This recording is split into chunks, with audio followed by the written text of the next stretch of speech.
જે ચર્ચાઓ છેલ્લે થઈ એમાં કોઈ કંઈ કહેવા માંગતું હોય, કોઈ સવાલ, કોઈ પ્રસ્તુતિ, અભિવ્યક્તિ કંઈ થતી હોય, કંઈક કેવું છે?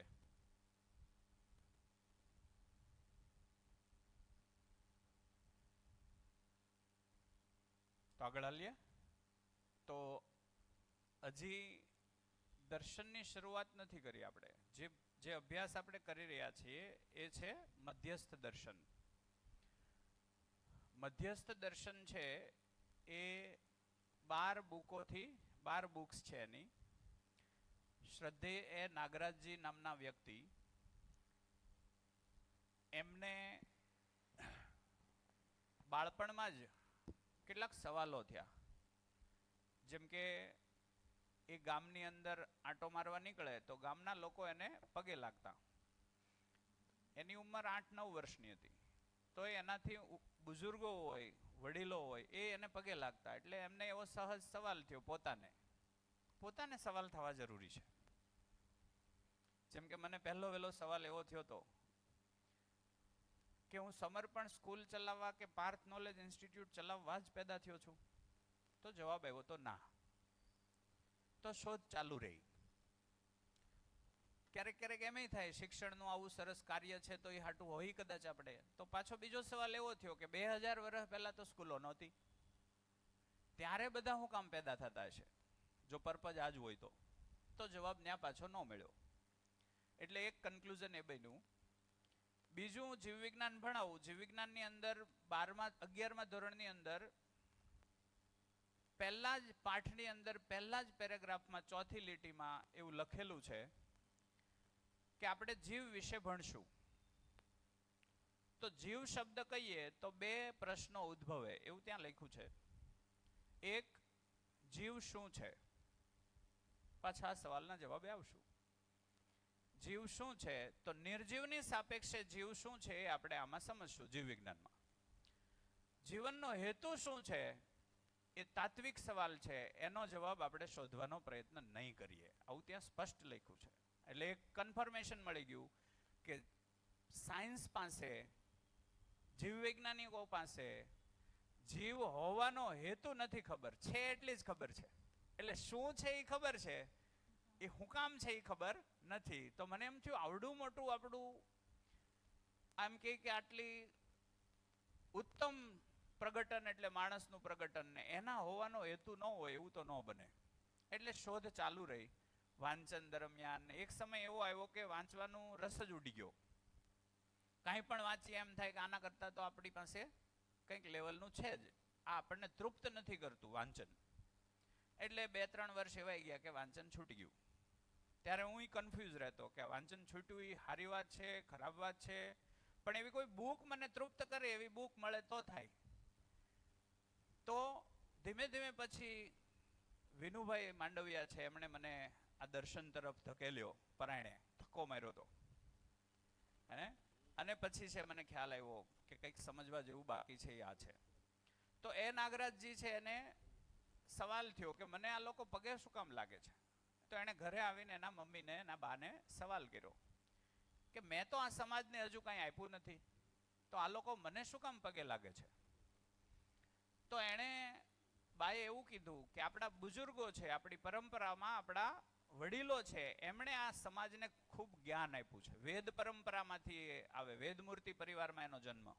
વેદમૂર્તિ પરિવાર એટલે એમના મામા છે ને એ શૃંગેરી મઠના શંકરાચાર્યને દીક્ષા આપે, એવા પરિવારમાં એનો જન્મ. એટલે વેદમૂર્તિ પરિવાર, વેદોથી પૂર્ણ. એટલે એણે પાછું બુઝુર્ગો ઉપર ધ્યાન આપ્યું. તો એણે એવું વિચાર્યું કે આ બુઝુર્ગો એના જ પૂર્વજો છે, એ ઘણા છે પોતાની હાથે ખાડો ગાળી સમાધિ કરી અને સમાધિસ્થ થઈ ગયા. તો એને પાછો સવાલ થયો, આપણને દઈને શું ગયા? ખાડો કરીને બેસી જવું એટલે છે હું? એમ આપણને હું દઈને ગયા? પરંપરામાં જ કંઈ આપ્યું નહીં. હું ખાડો કરીને સમાધિ કરીને બેસી જાઉં. સમાજને કંઈ આપ્યું? તો સમાજમાં તો દુઃખ વધારે છે એવું એને દેખાણું. સમાજ એકબીજા સાથે ઝઘડે છે, ટાટિયા ખેંચે છે. આપ્યું હું? તો પરિવારમાંય ખેંચતાણ છે, શેરીમાંય ખેંચતાણ છે, ગામમાંય ખેંચતાણ છે. ખેંચતાણી આપણી ઈચ્છા છે? ઈચ્છા નથી, ખેંચતાણ થઈ રહી છે. તો યોગ્યતા વધી જાય. એક કેવું હોય? એક હોય ઈચ્છા, એક શું છે? ઈચ્છા, અને બીજું છે યોગ્યતા. આ બેમાં શું ફરક? યુદ્ધની ઈચ્છા કોઈની છે? નહીં. પણ યુદ્ધ કરે છે કે નહીં? આનો મતલબ શું થયો? મારી જ ઈચ્છાઓને હું તૃપ્ત નથી કરી શકતો, તો હું યોગ્ય કે અયોગ્ય? અયોગ્ય. તો યોગ્યતા વધારી દે એવું તો કઈ આ પૂર્વજો દઈને ગયા નહીં. એટલે એ સવાલ એને પાછો થયો, પાછો એને જવાબ માંગ્યો. તો કોઈ એવું કીધું કે વેદ વાંચો, એમાં જવાબ છે. એટલે એને વેદ વાંચ્યા, ઉપનિષદ વાંચ્યા. આ બહુ નાની ઉંમરમાં ઘટિત થયું બધું. વેદ વાંચ્યા તો એમાંથી એને 3 સવાલ મૂળભૂત થયા, અને એ સવાલના જવાબના ભાગરૂપે આ દર્શનનું અધિષ્ઠાન થયું, અનુસંધાન થયું. પહેલો સવાલ એવો હતો એનો કે બ્રહ્મ સત્ય, જગત મિથ્યા. આવું છે કે નથી? બ્રહ્મ સત્ય, જગત મિથ્યા. તો એને પહેલો સવાલ એવો થયો કે એક ચકલી છે, એના ઈંડામાંથી શું આવે? ચકલી. અને ગાયના શરીરમાંથી શું બહાર આવે? જન્મ દે તો ગાય જ. ભેંસ, ભેંસને જ જન્મ આપે. તો બ્રહ્મ સત્ય, જગત મિથ્યા. અને પાછું એવું કીધું હતું કે બ્રહ્મમાંથી જ જગતની ઉત્પત્તિ. તો સત્યમાંથી અસત્ય અથવા તો ખોટું, મિથ્યા એટલે હું? ખોટું. સત્યમાંથી સત્ય જન્મવું જોઈએ, અસત્ય કેમ જન્મવું? આખી પ્રકૃતિમાં ક્યાંય પેલું નથી. ચણામાંથી ચણા આવે, રાઈમાંથી રાઈ ઉગે, હેને? તો આવું કેવું? એનો જવાબ કોઈ પાસે નહોતો. બીજો સવાલ એનો એમ હતો, વેદોમાં, ઉપનિષદોમાં લખ્યું છે કે આત્મા પરમાત્મામાંથી છૂટો પડ્યો અને પાછો એમાં જ જઈને વિલીન થઈ જશે. તો બીજો પ્રશ્ન થયો કે એમાં જ જવું તું, છૂટો હું કામ પડ્યો? હા, ઉપાધિ કરવા અને ન્યા જ જવું તું, ઈશ્વરમાંથી જ છૂટો પડીને એમાં ને એમાં જો વિલીન થવું તું, તો આ બળેતરા કરવા માટે છૂટો હું કામ પડ્યો? આનો જવાબ પણ કોઈ પાસે નહોતો. તો ઘણા એવું કીધું કે તું વેદો ઉપર આંગળી ઉઠાવવા વાળો કોણ? એટલે એને પાછો સવાલ કર્યો કે આપ્ત વાક્ય પ્રમાણ કે વાક્યનો વાહક ધારક પ્રમાણ. આનો અર્થ એવો થાય, વાક્ય બોલવા વાળો પ્રમાણ કે એનું આચરણ પ્રમાણ? બોલવા વાળાનું વાક્ય જ પ્રમાણ કે આચરણ પ્રમાણ? આચરણ પ્રમાણ હોવું જોઈએ. તો વેદોમાં કીધું એવું આચરણ ક્યાં છે? તો વેદોને કેવી રીતે પ્રમાણ ગણવા? માણસ તો પ્રમાણિત થતા નથી. વાત પકડાય છે? આપ્ત વાક્ય પ્રમાણ એટલે જે લોકોએ લખ્યું એ લખેલું જ ખાલી પ્રમાણ ગણવું કે જીવતરમાં આવવું જોઈએ? જીવતરમાં આવવું જોઈએ. તો જીવતરમાં આવ્યું કેમ નહીં? એટલે આ 3 સવાલના જવાબ એણે એવું કીધું કે આ 3 સવાલના મારે જવાબ જોઈએ છે. તો કોઈ એને અતડો કીધો કે ભાઈ આ વિતંડાવાદ કરે છે, બગડેલો છે. એક દિવસ એને બધાને ભેગા કર્યા, એમના મામાને ભેગા કર્યા, બધા વેદ મૂર્તિઓને ભેગા કર્યા. તમે મને જે ઉપમા આપો છો એ મને પસંદ નથી. હું અતડો છું કે સવાલ ઉઠાવું છું, એનાથી તમે વિચલિત થાવ છો. એનો મતલબ એવો છે કે તમારી પાસે જવાબ નથી. તો તમે એવું સ્વીકારો કે અમારી પાસે જવાબ નથી, ને કામ મને જવાબ આપો. મને તર્કબદ્ધ રીતે જવાબ આપો, હું શાંત થઈ જાઉં. કામ મને ના પાડો કે અમારી પાસે જવાબ નથી. અથવા મને એમ કહો કે આના જવાબ ધરતી ઉપર ક્યાં મળશે, ત્યાં હું જાઉં. એટલે એમના મામા છે, એમણે એવું કીધું કે અમરકંટકમાં નર્મદાના ઉત્પત્તિ સ્થાને સમાધિમાં બેસો, એમાં જવાબ મળશે. એટલે 1933 આસપાસ એ રોજના 600 રૂપિયા આવક હતી એવી પેન્સિલની ફેક્ટરી હતી, 21 દેશોમાં એક્સપોર્ટ કરતા. 1933માં ઘેરે જોઈએ એટલા પૈસા લાવે, બાકીના બધા ભારતની આઝાદીમાં આપી દેતા. પણ એને ન્યાય એમ થતું કે આ બાંધવામાં આપવા પૈસા, પણ ઘેરે કઈ કામના નથી તો આપી દેતા એમ. એટલે સવાલો એની અંદર એવા હતા કે એના જવાબ નહોતા. છેવટે કોઈ એવું કીધું કે આના લગ્ન કરી દો એટલે નિરાત થઈ જાય, એટલે સાનુમનો થઈ જાય. તો લગ્ન કરી દીધા તો એના સવાલના જવાબ ખૂટ્યા નહીં. હવે જો યોગ સંયોગ જુઓ, લગ્ન થયા, લગ્ન પછી એમના પત્ની નાગરત્ના, તો એમને એને આ સવાલ કીધા, મને આ સવાલ છે ને આના જવાબ છે નહીં મળે ને ત્યાં સુધી મને શાંતિ નહીં થાય, મારે આના જવાબ જોઈએ. તો કે તો ચાલો શોધવા જઈએ. એટલે એમણે કીધું કે હારું, નક્કી થયું બેયના વચ્ચે કે ભાઈ હું સાથે આવીશ. પહેલા એમણે એમ કીધું હું એકલો જાઉં, પણ કે નહીં, પતિ પત્ની તરીકે આપણે નક્કી કર્યું કે હારે જ રહેશું તો હારે જ રહેશું. તમે સાધના કરજો, હું તમારી સેવા કરીશ. તમને કંઈક ઉપલબ્ધિ થાય તો મને વહેંચજો, બરાબર. એટલે એણે નક્કી કર્યું અને જવાના હતા. એણે ફેક્ટરી વેચી નાખી. હવે થયું કેવું, ફેક્ટરી વેચી અને એ નીકળવાના હતા, ઓલો ભાઈ પૈસા આપવાનો હતો. તો બિસ્તરા બાંધીને રેડી, અને નાગરત્નાજીએ પૂછ્યું કે હવે કોની વાટ છે એમ. તો કે આ ફેક્ટરી વેચીને એના પૈસા આપવા આવે છે, તો આપણે પૈસા હારે લેતા જઈએ ને. તો પૈસામાં જ મોહ છે તો અહીંયા જ રહ્યો ને, કે ત્યાં હું કામ જવું છે. એટલે પૈસા મૂકીને જતા રહ્યા ભાઈ. અને અમરકંટકની અંદર એણે એ સાધના સ્થળ છે શોધી અને ત્યાં સાધના કરી. 20 વર્ષની તપશ્ચર્યા, 20 વર્ષમાં એને સમાધિ થઈ ગઈ. તો સમાધિમાં વિચાર શૂન્ય થઈ જતા હતા. એ વિચાર શૂન્ય થવું એનું લક્ષ્ય હતું નહીં. વિચાર શૂન્ય થાય તો સવાલ રહે કે ન રહે? સવાલ ન રહે. એટલે એને એમ થયું કે આ તો મારું લક્ષ્ય નહોતું, મારે તો જવાબ જોઈએ છે. હું સમાધિસ્થ પુરુષ છું એવું મારે પ્રમાણ આપવું નથી કોઈને. હું સમાધિસ્થ પુરુષ છું એવું મારે પ્રમાણ આપવા માટે હું સમાધિમાં નથી બેઠો. મારે તો જવાબ જોઈએ છે. જવાબનું શું? તો પછી પતંજલિ યોગ સૂત્રની અંદર સંયમ નામની એક ક્રિયા છે, ધ્યાન, ધારણા અને સમાધિ. તો એમાં ત્રણેય એક સાથે કરવામાં આવે. એ એણે પ્રયોગ કર્યો પણ તોય ના થયું. ત્યાર પછી એમણે એ જ પ્રક્રિયામાં પોતાના અમુક પ્રક્રિયાના અનુભવો થતા જાય, એમાંથી પોતાની એક પ્રક્રિયા શૈલી, એ ક્રિયાને ઉલટી એણે કરી તો એને આખું અસ્તિત્વ જેવું હતું એવું દેખાયું. સમગ્ર અસ્તિત્વ જેવું છે એવું દેખાયું. એક એક પ્રક્રિયાઓ પર, એક એક વાસ્તવિકતાઓ પર એ સવાલ કરતા ગયા, એ સવાલનો જવાબ મેળવતા ગયા, અને બધા જ જવાબ મળી ગયા પછી એને જવાબ પૂર્ણ રીતે મળ્યા, એની તૃપ્તિ થઈ. એમાં એને એમ થયું કે હવે આપણે આ 5 વર્ષ આનું ફળ ભોગવવાનું છે. એ ફળે મળ્યું. ફળ મળ્યું એટલે એને 5 વર્ષ પોતે જીવીને જોયું.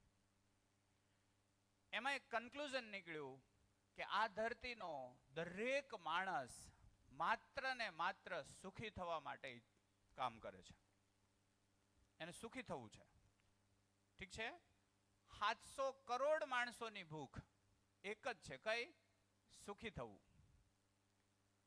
એટલે એને જોયું કે આ જ્ઞાનથી હું 5 વર્ષ એને જીવીને જોયું તો નિરંતર ક્ષણ ક્ષણ સુખ, શાંતિ, તૃપ્તિની અનુભૂતિ.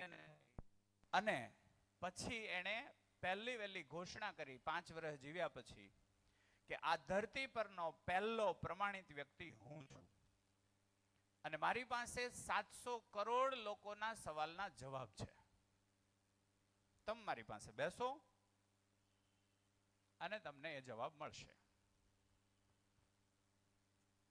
તમે શોધશો તોય, સાધનામાં બેસશો, સમાધિ કરશો તોય તમને આ જ મળશે. આવી એણે ઘોષણા કરી. પછી બસ્તરના જંગલોમાં, ગામડાઓથી શરૂઆત થઈ. એ ત્યાંના લોકો સાથે બેસે, બધી ચર્ચાઓ થાય. એમાંથી પહેલો પ્રયોગ જ્યારે આઈઆઈટી બોમ્બે, આઈઆઈટી દિલ્હીની અંદર પ્રોફેસરો સાથે પહેલો પ્રયોગ થયો, ત્યારે એ પ્રોફેસરોને વિજ્ઞાન જે નહોતું પામી શકતું એ જવાબ મળ્યા, તમામ સવાલના જવાબ. એમાંથી કેટલાક પ્રોફેસરો આઈઆઈટી વાળા, એમાંના કેટલાક છે એણે આ કામ હાથ ધર્યું અને આની પરંપરા ઊભી થાય કે ભાઈ લોકો સુખપૂર્વક જીવે એ માટે આપણે કામ કરવું જોઈએ. તો એના માટે કાર્યરત થયા. પછી છે ભારતભરની અંદર ઘણા બધા લોકો છે એ આ કામ કરે છે. આ નિઃશુલ્ક હોય છે. જે વાત થઈ રહી છે સંવાદ, જેમ કે મને આ કોઈ વસ્તુ મળી એ નિઃશુલ્ક મળી છે તો હું નિઃશુલ્ક વહેંચું. વ્યવસ્થાનો ખર્ચો ભાગીદારીમાં જેને આપવો એ આપે. આવી રીતે આખા ભારતભરની અંદર આ ચાલે છે. અને એ પાછું ફરજિયાત નથી, કોઈ જગ્યાએ કાંઈ ફરજિયાત નથી. એટલે એ નાગરાજજી એવું કહેતા કે જ્ઞાન ઉપર કોઈ એક વ્યક્તિનો અધિકાર નથી, જ્ઞાન અસ્તિત્વમાં છે એ આપણે લઈએ છીએ. તો આખું અસ્તિત્વ છે એમાં જેટલા લોકો છે બધાનું સહિયારું હોય, કોઈ એકનું ન હોય. તો આની પેટન્ટ ના થાય અને જ્ઞાનનો વેપાર ન હોય. તો જેટલા પણ પ્રબોધકો કામ કરે છે ભારતભરની અંદર, લગભગ અત્યારે 150 જેટલા વ્યક્તિઓ છે જે આવું પ્રબોધન કરે છે. આની કોઈ સંસ્થા નથી, કોઈ ઓર્ગેનાઇઝેશન નથી, કોઈ પ્રમુખ નથી, કોઈ મંત્રી નથી. આપણું જ ઘર એ ઓર્ગેનાઇઝેશન. આપણા ઘરે જ જીવવાનું, આપણા ઘરે જ છે માણવાનું. કોઈ કોઈનો ફોલોવર નહીં, કોઈ કોઈનો ગુરુ નહીં, પોતે જ પોતાના ગુરુ. મને થોડુંક વધારે ક્યાંક સમજાણું છે તો હું જેને સમજાવું એ ભાગમાં એટલી ઘડી ગુરુ. એને કંઈક વધુ સમજાણું છે એ મને સમજાવે તો એ ભાગમાં એ મારો ગુરુ. સહયોગીઓ બધા. શેનો અવાજ આવે છે? તો બધા શું? સહયોગી. ઠીક છે ને? આજે હું અહીંથી સમજાવી રહ્યો છું, કાલે કોઈને સમજાઈ જાય તો એ પણ સમજાવશે. ઠીક છે ને? ઓકે. તો આ દર્શનની મૂળભૂત ભૂમિકા છે. તો દર્શનને વધારે આપણે સમજવા માટે, મધ્યસ્થ દર્શનને બરાબર સમજવા માટે પહેલા એક વાત એ ક્લિયર કરીએ કે આ માત્ર ને માત્ર વ્યક્તિને પોતાનો અભ્યાસ કરવાની તક છે. આ ધરતી ઉપર વિજ્ઞાને જડ પરમાણુ ઉપર કેટલું કામ કર્યું? વિજ્ઞાને જડ પરમાણુઓ ઉપર યાની કે પદાર્થો ઉપર કેટલું કામ કર્યું? ગજબ. મર્સિડીઝ છે, ઓડી છે, રોકેટ છે, એ બધાના ઉપર કામ થયું. એટલે કયું કામ થયું? જડ પરમાણુ ઉપર, જડ પદાર્થો ઉપર એટલું કામ થયું છે કે આજે આપણી ઘરમાં સાધનોની તાણ છે નહીં, પણ પોતે શું છે એ હજી આપણે શોધી શક્યા નથી. તો પોતે શું છે એ સમજી શકાય એવો ક્લાસરૂમ આ ભરાણો છે. અને જેમ વિજ્ઞાનનું હાઇડ્રોજનની રચના, હાઇડ્રોજનનું કામ, કાર્બનની રચના, કાર્બનનું કામ ક્લાસરૂમની ભણી શકાય, ક્લાસરૂમની અંદર ભણી શકાય, એમ જિંદગી ક્લાસરૂમમાં ભણી શકાય એવો આ પહેલો વહેલો અવસર છે કે પૂરેપૂરી જિંદગી ક્લાસરૂમમાં ભણાઈ જાય. તો એ અવસરને આપણે માણવાનો પ્રયત્ન કરવાનો છે.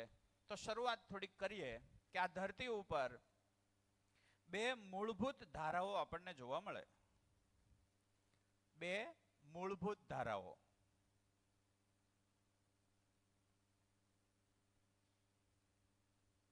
ધારા એટલે પ્રવાહ. એક છે એને કહેવાય આદર્શવાદ, હે ને? આદર્શવાદ. આદર્શવાદના મત પ્રમાણે સાધનોની અધિકતામાં જીવવાની વાત કરે કે ઓછા સાધનોમાં? ઓછા સાધનોમાં. એટલે કે સાધનોનો ત્યાગ કરો, સાધનોનો ત્યાગ કરો એટલે કે વિરક્તિ. વિરક્તિ એટલે શું? ત્યાગ. વિરક્તિથી ભક્તિ. વિરક્તિથી ભક્તિ. ભક્તિ કોની? ઈશ્વરની. ઈશ્વરનું ભજન, હે ને? અને ઈશ્વર પ્રાપ્તિ મળશે તો તમે સુખી અને શાંતિથી ભરાઈ જશો. આવી એક ધારા છે કે નથી? ભક્તિ કરો, ભજન કરો, સાધનોનો ત્યાગ કરો, વિરક્તિથી ભક્તિ તરફ જાઓ, ઈશ્વરનું ભજન કરો, ઈશ્વર પ્રાપ્ત થશે તો તમે સુખની અનુભૂતિ થશે, શાંતિની અનુભૂતિ થશે. ઈશ્વરને શોધો. આમાં અભ્યાસ કોનો થાય? ઈશ્વરનો. આમાં અભ્યાસ કોનો થશે? અભ્યાસ ઈશ્વરનો. પણ આજે ઈશ્વર જાણી લીધો કે આજે રહસ્ય છે. આજે ઈશ્વર રહસ્ય છે. અને આજે પણ ઈશ્વર રહસ્ય છે. એટલે એક ભાગ થઈ ગયો. આદર્શવાદે માનવને રહસ્યો આપ્યા. આદર્શવાદે માનવને શું આપ્યા? રહસ્યો આપ્યા. રહસ્ય એટલે શું? રહસ્ય એટલે નિયમની સમજ ન હોય અને પરિણામ મળવાની અપેક્ષા સાથે કંઈક કરવું. મળશે કે નહીં એની ખાતરી ન હોય. નિયમની ખબર નથી. જ્યાં જ્યાં કોઈ ઘટના થાય છે ત્યાં નિયમ નથી સમજાયો, ત્યાં રહસ્ય હોય. હા કે ના? આ વાત સમજાય છે? દાખલા તરીકે હું મારા હાથની અંદર કંઈક છુપાવીને લાવ્યો છું, એ આમ દેખાય એવું નથી, પણ હું આમ કરી અથવા તો પાણીનું એક ટીપું નાખીને આમ કરું તો લાલ હાથ થઈ જાય. ઠીક છે? એટલે તમને શું લાગશે? ચમત્કાર. પણ એ ચમત્કારમાં કોઈક નિયમ યુઝ થયો છે. કોઈ મટીરિયલ બે ભેગા થયા, એ મટીરિયલમાં કોઈ કંઈક હિડન હતું. ઠીક છે ને? જેનાથી આ ઘટના ઘટિત થઈ. નિયમ તમને નહોતો સમજાયો એટલે તમને શું લાગ્યું? ચમત્કાર. એટલે ત્યાં નિયમ ન સમજાણો એટલે ત્યાં રહસ્ય રહી ગયું. આ કેમ થાય એ મને ખબર નથી, એટલે મારું કૌતુક રહે, એને કીધું રહસ્ય. વાત પકડાય છે? જી. બીજી એક ધારા છે. બીજી એક ધારા છે, એ છે ભૌતિકવાદ. ભૌતિકવાદની અંદર શું છે? તો કે ઈશ્વર બીશ્વર છોડો અને સાધનો એકઠા કરો, સુવિધાઓ એકઠી કરો, સાધનોથી સુખી થઈ જશો અને અથવા તો સન્માનિત થઈ જશો અને સુવિધાથી સુખ મળશે. આ તો સુખ છે. સાધનો એકઠા કરો, મોટા બંગલા બનાવો, ગાડીઓ ભેગી કરો, કંઈ ખૂટે નહીં એવું બધું ભેગું કરો. તમે ઓર્ડર કરો એટલે હાજર કરી શકાય, એમાં પૈસા ઘટવા ન જોઈએ. આવું કરો તો ભૌતિકવાદ કીધો. સાધનોની અધિકતા એટલે કે અધિક સાધનો, સુવિધા સંગ્રહ કરીને સુરક્ષિત થઈ જાઓ. ઠીક છે ને? સંગ્રહ કરીને સુરક્ષિત થઈ જાઓ, ભય મુક્ત થઈ જશો એટલે સુખી થઈ જશો. આ રીતે સુખ તમને પ્રાપ્ત થશે. એક આ વાત છે. આમાં સાધનો મેળવવા માટે અભ્યાસ એનો થયો તો કે પદાર્થોનો. સાધનો જોઈતા હોય, સોફો બનાવવા માટે શું જોઈએ? મટીરિયલ જોઈએ, બધા પદાર્થો જોઈએ, લાકડું જોઈએ, રૂ જોઈએ, એના ઉપર મખમલી કાપડ, એ બધું શું છે? પદાર્થ. તો પદાર્થનો અભ્યાસ થયો કે આ બેટર છે, આ બેટર છે, આ બેટર છે. આમાં પદાર્થોનો અભ્યાસ થયો. શેનો અભ્યાસ થયો? પદાર્થોનો. તો ભૌતિકવાદે શું કર્યું? ધરતીનું જોઈએ એટલો ઉપયોગ કર્યો કે વધુ ઉપયોગ કર્યો, એટલે ધરતીને બીમાર કરી. અશુદ્ધ હવા, પાણી, હેને? અને અસંતુલિત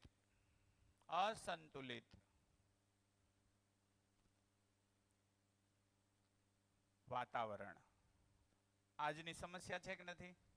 અસંતુલિત વાતાવરણ. આણે આપ્યું. ઠીક છે ને? આમાં અભ્યાસ શેનો થયો કીધું? પદાર્થોનો. અભ્યાસ પદાર્થોનો થયો. પરમાણુનો અભ્યાસ થયો, અણુઓનો અભ્યાસ થયો, પદાર્થોનો અભ્યાસ થયો અને વસ્તુઓ બની.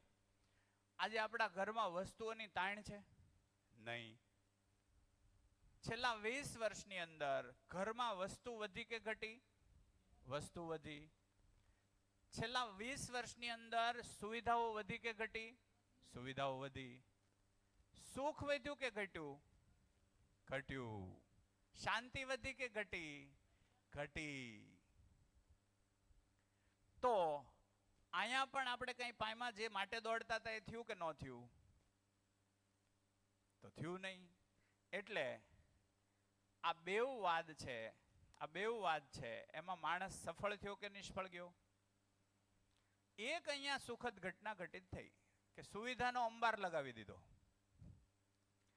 અહીંયા શું થયું? સુવિધાનો અંબાર લગાવી દીધો. આજે કોઈ સુવિધા ધરતી ઉપર ઘટે એમ નથી. ટાંચણીથી માંડીને એરોપ્લેન, ચંદ્ર ઉપર જવાની વ્યવસ્થા છે. ત્યાં જઈને કરવાનું છે હું એ ખબર નથી. ત્યાં જઈને કરવાનું છે હું એ ખબર નથી. અહીંયા પ્રદૂષણ કર્યું છે, એ લોકો ત્યાં જઈને શું કરશે? ઠીક છે ને? એટલે મધ્યસ્થ દર્શનમાં એ નાગરાજજીએ કીધું કે આ ધરતી છે એના ઉપર એક જ કરવા જેવું કામ બાકી છે, માણસને સમજદાર બનવું. એ સિવાયના બધા કામ થઈ ગયા. આ કામ નહીં કરો તો માણસને ધરતી ઉપર જીવવા લાયક ધરતી નહીં રહી. તો માણસને સમજદાર બનવું અને સમજદાર બનાવવા, આ એક જ કામ બાકી છે. તો આ બેવમાં સોલ્યુશન મળ્યું કે સમસ્યા આવી? આમાં સોલ્યુશન મળ્યું કે સમસ્યા આવી? શું સમસ્યા આવી? આજે સ્વાસ્થ્ય બગડ્યા, ઠીક છે ને? શરીરને આણે બગાડ્યું. આમાં શું થયું? આમાં શોષણ થયું કે નહીં? માણસનું આમાં શોષણ થયું? હા કે ના? હા.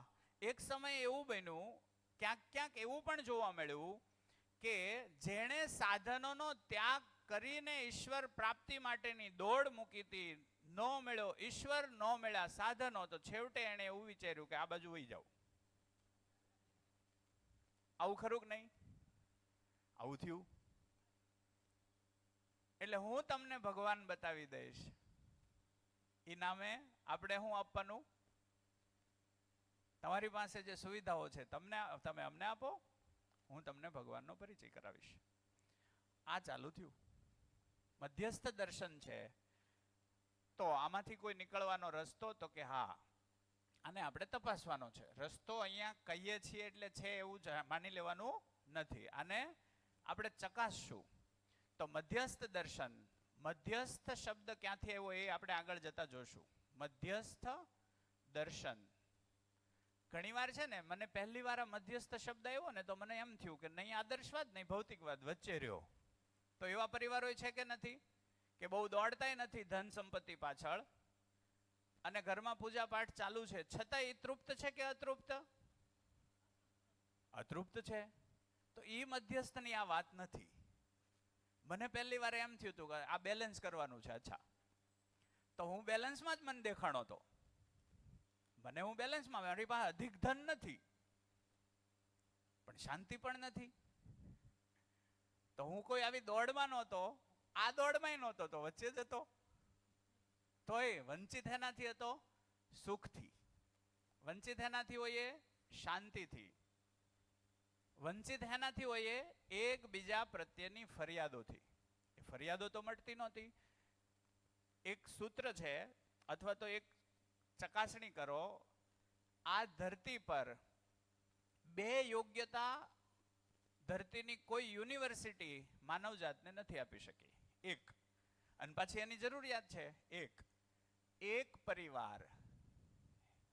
એક પરિવારના બધા જ સભ્યો એકબીજા સાથે તૃપ્તિપૂર્વક ફરિયાદ વગર જીવી શકે એવી યોગ્યતા એક પણ યુનિવર્સિટી કે શાળા નથી આપી શકતી. હા કે ના? ચેક કરો ફરીથી. એક પરિવારના 8-10 સભ્યો હોય તો 8-10 સભ્યો એકબીજા સાથે તૃપ્તિપૂર્વક અને ફરિયાદ વગર જીવી શકે, આવી અપેક્ષા છે કે નથી? દરેક ઘરની છે કે આપણી એકની છે? અમેરિકામાં છે કે નહીં? છે જ, બધે જ આ જ અપેક્ષા છે. શું અમેરિકામાં પતિ પત્નીને ઝઘડો થાય એવું પોતે ઈચ્છે છે? ઈચ્છતા નથી. તૃપ્તિ જ બેયની વચ્ચે ઈચ્છે છે કે થોડા સમયમાં અતૃપ્ત થઈ જવું એવું ઈચ્છે છે? ઈચ્છે છે તૃપ્તિ જ, પણ તૃપ્તિ શું છે એ જ ખબર નથી, ફરિયાદો મટે કેવી રીતે એ જ ખબર નથી. એટલે થાય હું પાછા ન્યા જ આવીને ઉભા રહી. તો એમ થાય કે એક પત્નીમાં નહીં તો બીજી. અને ઘણીવાર આપણે વિચારીએ, એક વસ્તુ હોય સારી હોવી, સારું હોવું અને સારું લાગવું. આ બે એક જ કે અલગ? સારું હોવું અને સારું લાગવું, આ બે એક જ કે અલગ? અલગ. છૂટાછેડા એ સારું છે? શું લાગે? બોલો. નહીં. આમ છતાં આપણે ધીમે ધીમે સ્વીકાર કરવા માંડ્યા કે નહીં? શું કામ? કેમ કે એમાંથી નીકળવાનો કોઈ રસ્તો નથી. ઈચ્છા તો એવી જ છે. સારું હોવું શું છે? તો કે સારું હોવું એ લગ્નનું ટકવું, એ સારું હોવું છે. એ આપણે ન કરી શક્યા એટલે આપણે શું સ્વીકારી લીધું? ભાઈ હારે નથી રહી એકતા તો છૂટા થઈ જાવ. ઠીક છે ને? હારે નથી રહી શકતા તો છૂટા થઈ જાવ. કેમ આ સ્વીકાર્યું? હારે રહી શકાય એવો આપણી પાસે કોઈ ઓહડ નથી, એનું કોઈ સમાધાન કે એનો કોઈ ઉકેલ નથી. એટલે પછી આપણે કોમ્પ્રોમાઇઝ કરીએ. અહીંયા શું થયું છે? કોમ્પ્રોમાઇઝ. ખુશી છે છૂટા પડવાની, ખુશીથી છૂટા પડીએ છીએ? નહીં, રહેવાની ઈચ્છા તો હારે જ હતી. તો પછી બીજા લગ્ન કરે, એમાંય તે 6 વર્ષ 5 વર્ષ 2 વર્ષ શું થાય? પાછું એમ થાય હજી આ બરાબર નથી. એટલે ઘણી વાર ઘણાને ફરિયાદ હોય, મને તો તમારી કરતા હારા જોવા આવ્યા હતા, પણ મારા પપ્પાએ મને ભોળવી લીધી અને હું તમારામાં ફસાણી. આવું ઘણાને લાગે કે નહીં? તો એ લોકોને આપણે એવું કહી શકીએ કે જે તને જોવા આવ્યું હતું એના ઘરમાં જઈને જોઈએ એકવાર. ન્યાય આવું જ છે કે કંઈક સારું છે? શું લાગે? ન્યાય આવું જ છે. ઈ હોત હારે તો તને આની અપેક્ષા રહે, ઈ હારે છે તો ઓલાની અપેક્ષા રહે. આનો મતલબ એવો થયો કે અપેક્ષા તો આપણી લગ્ન ટકવું એવી છે, પણ લગ્ન ટકાવવાની કોઈ આપણી પાસે સામગ્રી નથી. એટલે પછી છૂટાછેડાને સારા ગણી લીધા કે ભાઈ આ બાંધવા કરતા છૂટા પડો નહીં. તો એ સારું છે, ઠીક છે. પછી આપણે એમ કહીએ કે ભાઈ બાંધતા હતા એના કરતા સારું થયું કે નહીં, છૂટા પડી ગયા. બરાબર છે? એટલે સારું હોવું અને સારું લાગવું એ બહુ અલગ છે. સ્વીકાર શેનો હોય? સારા હોવાનો. પણ સારું હોવું મને પરખાય નહીં, એ પામવાની પ્રક્રિયા મારી પાસે ન હોય ત્યાં સુધી શું કરવું પડે? લાગવામાં જવું પડે કે સારું લાગે છે, લાગે કે ન લાગે સ્વીકારો. તો એક વસ્તુ શું થઈ? એક પરિવારના બધા જ સભ્યો અને પત્ની પતિથી સંતૃપ્ત તૃપ્ત હોય, કોઈ ફરિયાદ ન હોય. દીકરો બાપથી તૃપ્ત હોય, કોઈ ફરિયાદ ન હોય. દીકરી માથી તૃપ્ત હોય, કોઈ ફરિયાદ ન હોય. બાપ દીકરા દાદા દાદી બધામાં તૃપ્તિ હોય, કોઈ ફરિયાદ ન હોય. આવી જ ઘરની ઈચ્છા છે કે નહીં? કેટલાની ઈચ્છા છે? હાથ ઊંચો કરો. આવી જ ઈચ્છા છે. પણ આવી યોગ્યતા કોઈ આપણને આપી નહીં. કેટલું કેમ્બ્રિજમાં ભણી આવ્યા, ઓક્સફોર્ડમાં ભણી આવ્યા, આઈઆઈટીમાં ભણી આવ્યા, બધું જ કર્યું કે નહીં? એક આઈઆઈટીમાં ભણેલો વ્યક્તિ છે, એને શહેર ચલાવવાનો કોન્ફિડન્સ છે, એને જિંદગી ચલાવવાનો કોન્ફિડન્સ નથી. ઉત્તમ કયું છે? જિંદગી ચલાવવાનો કોન્ફિડન્સ, એ વિશ્વાસ. હે ને? એટલે ઉત્તર પ્રદેશની અંદર કંઈક 3-4 વર્ષ પહેલા એક આઈએએસ અધિકારીએ સુસાઇડ કરી અને સુસાઇડ નોટમાં લખ્યું કે મારા મમ્મી અને મારા પત્ની એમની બે વચ્ચે ઝઘડો સતત રહી છે, એટલે હું એનાથી કંટાળી ગયો છું એટલે સુસાઇડ કરું છું. એનું સોલ્યુશન નથી મારી પાસે. આવું એણે કીધું. તો શું ઘટ્યું? શું ભણી આવ્યો ને શું રહી ગયું? આઈએએસ નું ભણી આવ્યો. શું રહી ગયું? જિંદગી બાકી રહી ગઈ. હે? તો જિંદગી કેમ સમજવી એ નથી પકડાણું. બીજું એક છે, એક જ પરિવારના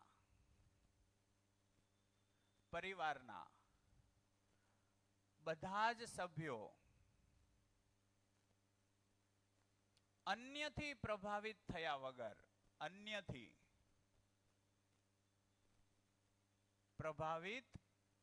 વગર પોતાની આવશ્યકતાઓ નક્કી કરી શકે.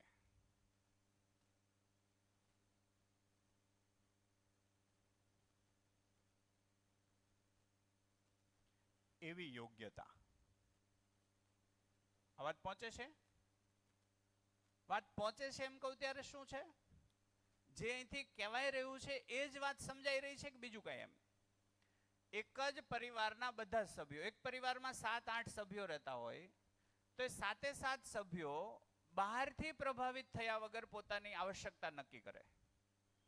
આપણે કેવી કાર જોશે એ આપણો પરિવાર નક્કી કરે, નહીં કે ઓલાએ આવી લીધી તો મારે લેવી.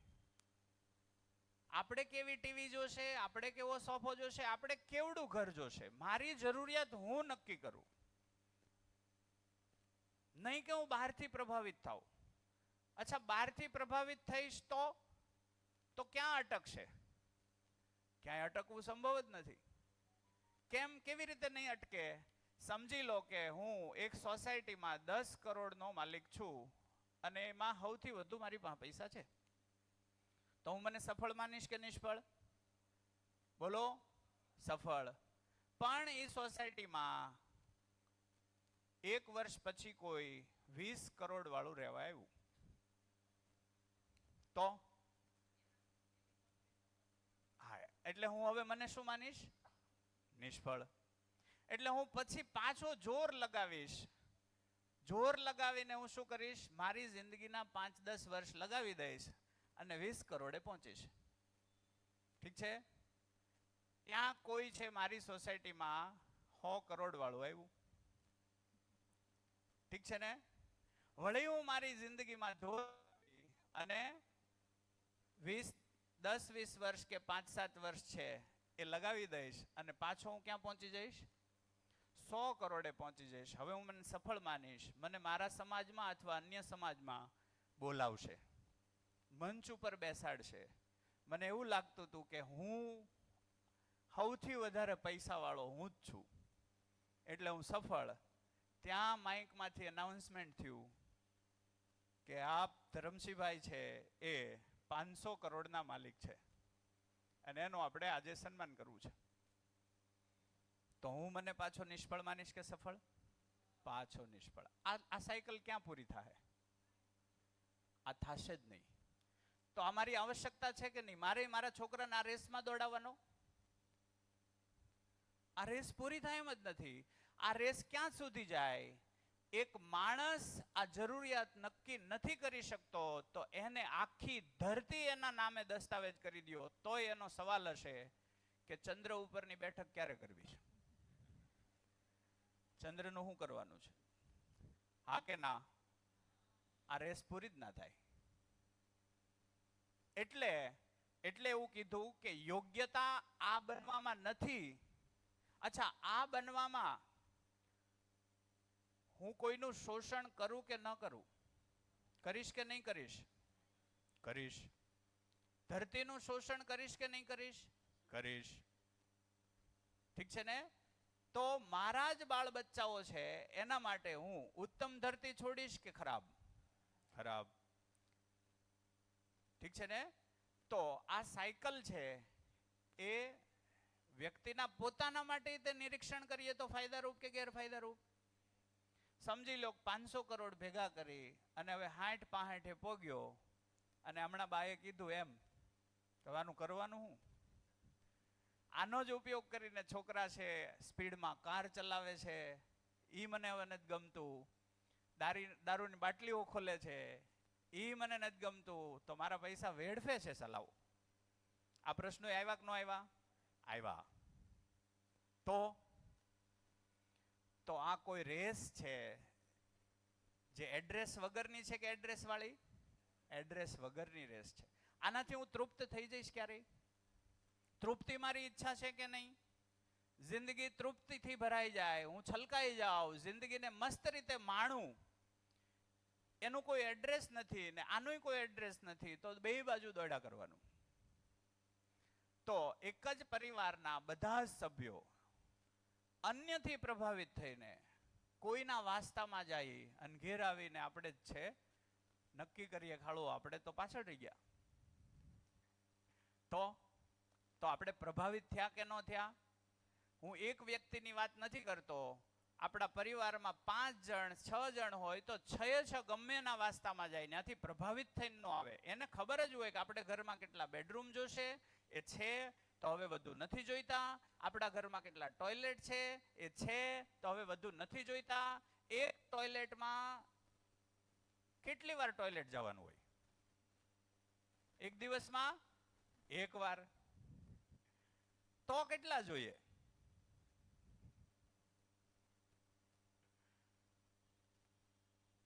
અચ્છા, કેવું ટોયલેટ તમારો કબજિયાત હોય તો તમને આરામથી કરાવી દે? કબજિયાત છે અને મોંઘામાં મોંઘું ટોયલેટ છે, મેળ આવશે નહીં. એ કબજિયાત પાછું ટોયલેટ બનાવવા પાછળ દોડમાં જ આવ્યો હોય એવું બને. હે? ઓકે.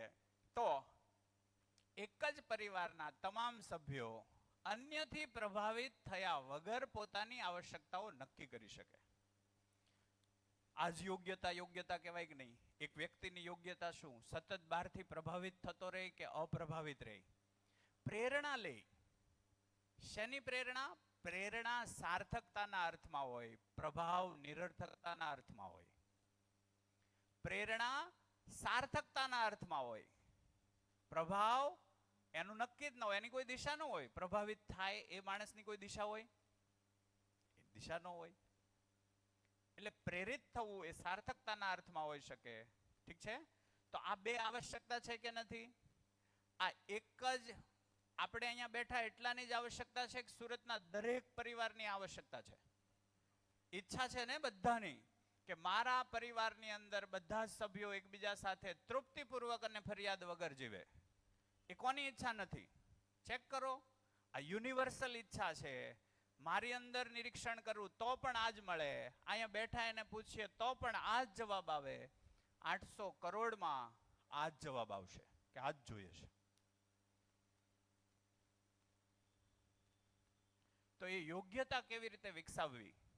એ યોગ્યતા અહીંયા પૈસાનો વિરોધ થઈ રહ્યો છે? નહીં. સહજતાથી આવે, ઓકે.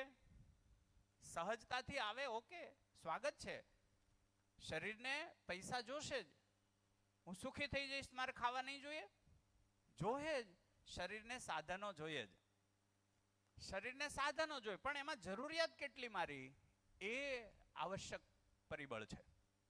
ઠીક છે ને? તો મધ્યસ્થ દર્શન છે. મધ્યસ્થ દર્શન છે આદર્શવાદમાં ઈશ્વરનો અભ્યાસ, ઈશ્વર રહસ્ય. ભૌતિકવાદમાં સાધનો અથવા પદાર્થનો અભ્યાસ, પદાર્થોથી સાધનોનો ઢગલો કરી દીધો અને ધરતીને બીમાર કરી. ઠીક છે ને? છેલ્લા 20 વર્ષમાં ડોક્ટરો વધ્યા કે ઘટ્યા? વધ્યા. ડોક્ટર વધે એમ રોગ વધવા જોઈએ કે ઘટવા જોઈએ? ઘટવા જોઈએ. થયું શું? વધ્યા. તો ડોક્ટર છે એને આપણે એવું શિક્ષણ આપી શક્યા કે રોગ ન થાય એના માટે શું કરવું એ જ કયો? કે એવું અપેક્ષા રાખે છે રોગ થાય તો સારું? ઘણા ડોક્ટરને પૂછે કેમ હાલે, તો કે હમણાં જ સિઝન નથી. આનો મતલબ શું થયો? એની અપેક્ષા શું હોય? શું અપેક્ષા છે? કેમ કે બિચારા એને તે લોન ભરેલી છે, લોન લીધેલી છે, હોસ્પિટલના EMI ભરવાના છે. અને હું મોટે ભાગે બાળકો સાથે વાત કરતા હોય ને ત્યારે પૂછીએ ડોક્ટર બનવું છે તો આપણે પૂછીએ શું કામ બનવું? તો કે સેવા કરવી છે. મેં કીધું ફરીને જવાબ આપ્યો અંદર પૂછીને, સેવા જ કરવી છે. શું લાગે? આપણે આપણા દીકરા દીકરીને ડોક્ટર શું કામ બનાવવો છે? મૂળ ઉદ્દેશ શું છે? આ સાયકલનો જ છે કે નહીં? આ સાયકલનો છે. ઠીક છે ને? આપણને એવું લાગે છે કે આનાથી તૃપ્ત થઈ જવું. એ જાણી લીધેલું છે કે માની લીધેલું? માની લીધેલું. તો માન લીએ કો જાન લો, જાન લીએ કો માન લો. એકવાર જાણી લો કે આમાં તૃપ્ત થયું કોઈ, એને ચેક કરો, એની પાસે બેસો કે ભાઈ હું 1000 કરોડની રેસમાં છું, તો 1000-2000 કરોડ વાળાને પૂછો આ સ્થિતિ બની ગઈ છે એની? જો એ સ્થિતિ ન બની હોય, મારી એ જ અપેક્ષા હોય, તો આને લિમિટમાં રાખીએ અને બીજું કંઈક શોધીએ. મને એક દિવસ મારા દીકરાએ હવારમાં પૂછ્યું કે પપ્પા વાક્ય સાચું ખોટું? વાક્ય એવું હતું કે ગુડ પીપલ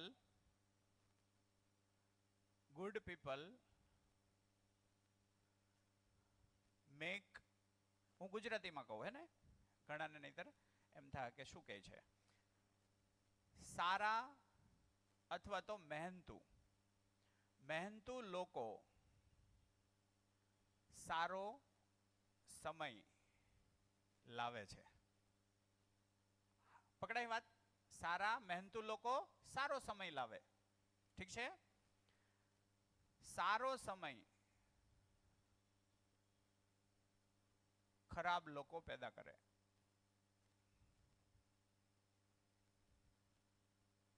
આ મધ્યસ્થ દર્શનનું સૂત્ર નથી, કુંજ મને પૂછતો હતો એટલી જ વાત છે, એટલે અમારા આના ઉપર ચર્ચા થઈ. ખરાબ લોકો વધુ ખરાબ સમય લાવે અને વધુ ખરાબ સમય સ્ટ્રોંગ પીપલ એટલે મજબૂત માણસો બનાવે, નું સર્જન કરે. આ સાચું ખોટું? આ પકડાય છે વાત?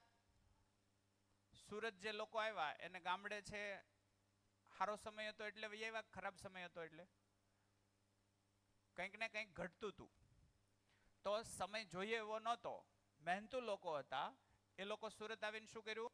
સારો સમય લઈ આવ્યા. સારો સમય છે એ બીજી પેઢીએ શું થાય? ખરાબ લોકો પેદા કરે.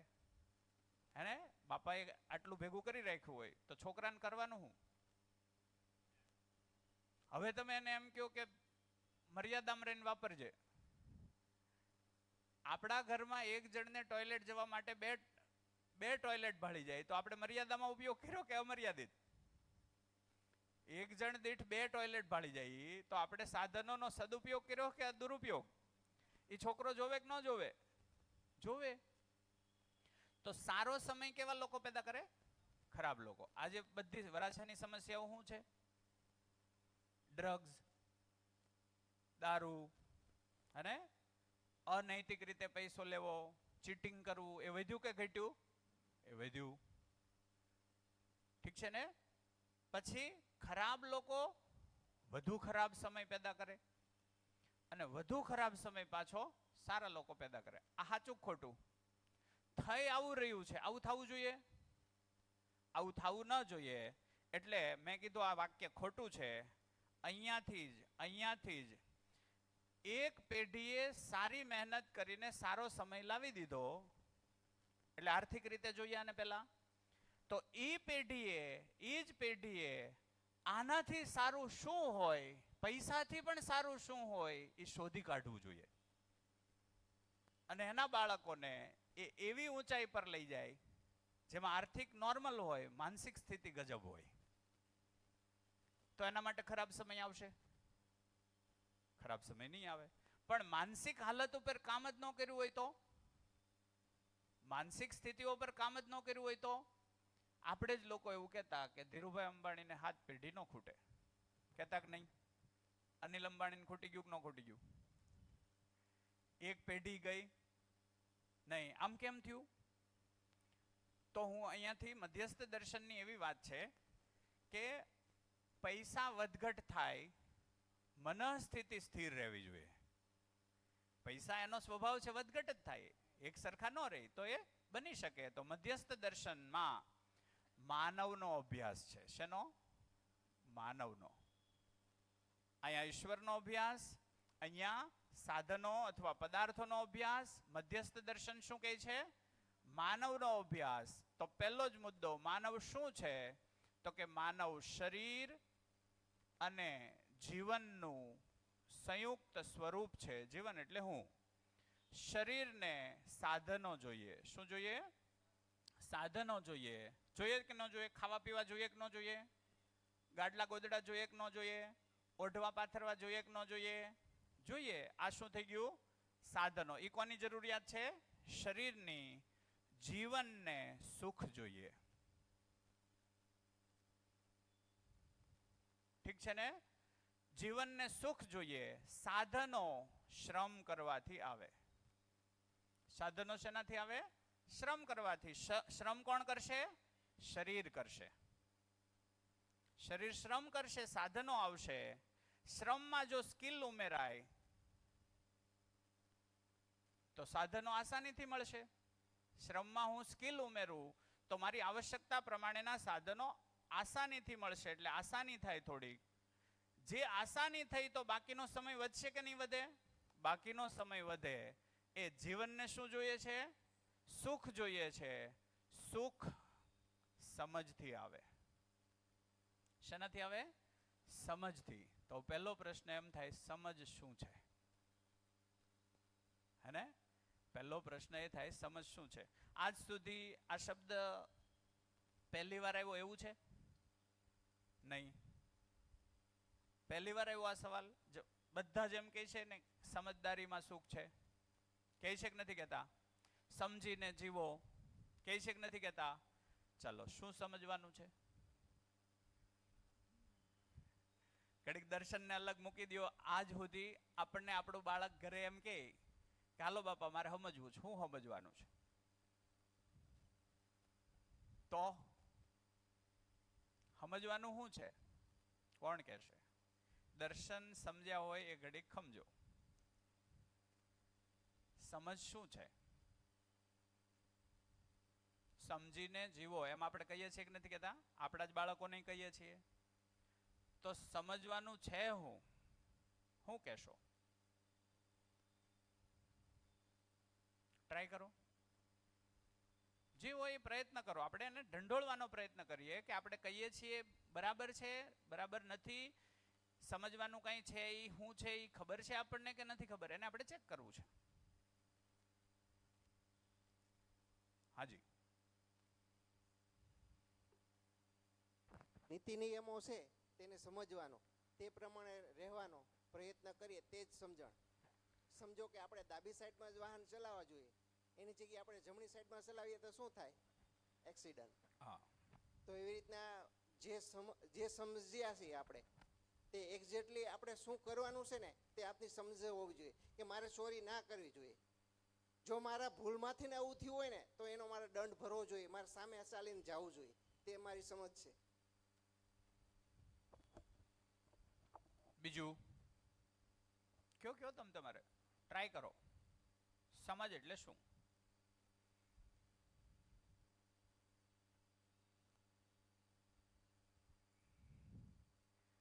દર્શન આધારિત નહીં.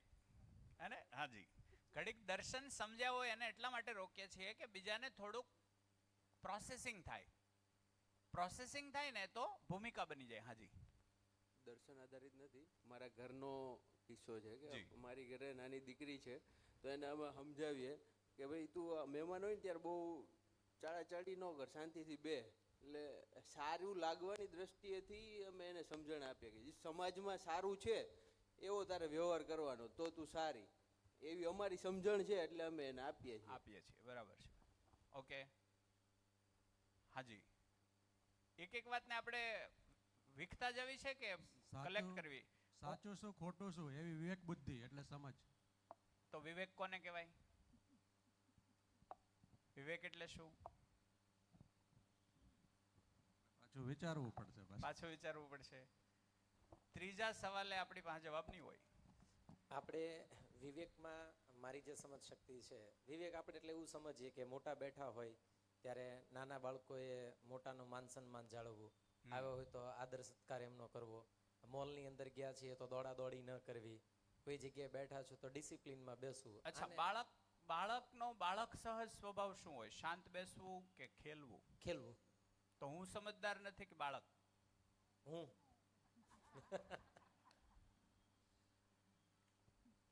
તો બાળક શું કહેતું હશે? તમને કઈ ખબર પડે કે નહીં? અમે થોડા બેહી, બેહવાનો સમય તમારો છે, આવું જ કે નહીં? રાઈટ. તો હું સમજદાર કે ના સમજ? ના સમજ. આ ધરતી ઉપર બાળક આમ શાંતિથી કલાક બેહી જાય એવું સંભવ છે નહીં. કેમ? કેમ? કેમ કે જે કામ માટે આવ્યું છે એ કામ કરે છે. એ કામ હું કામ આવ્યું છે એ જ પાછી આપણને ખબર નથી. બાળક સહજ રીતે એ જે કામ માટે આવ્યું છે એ કામ ચાલુ છે, પણ આપણે એને ઓળખી નથી શક્યા કે કામ શું છે, એટલે આપણને ખલેલ થાય છે. કેમ કે આપણે એવા જ હતા, આપણે નાના હતા તે કેવા હતા? એવા જ હતા. બધું જ જોવું હતું, બધું જ જાણવું હતું, બધું જ ચાખવું હતું, બધું જ સમજવું હતું. હા કે ના? હે? તો એક વાત એવી કરી કે વડીલોને આદર આપો. અચ્છા, તો બાળકોને આદર નહીં આપવાનો? વડીલોને જ સન્માન અને વડીલોને જ આદર, તો બાળકોને આદર નહીં? શું લાગે? આપણે ત્યાં પ્રથા છે કે વડીલોને આદર આપો, તો બાળકને નહીં આપવાનો. બાળકને ગમે એમ ધબધબાવવાનું.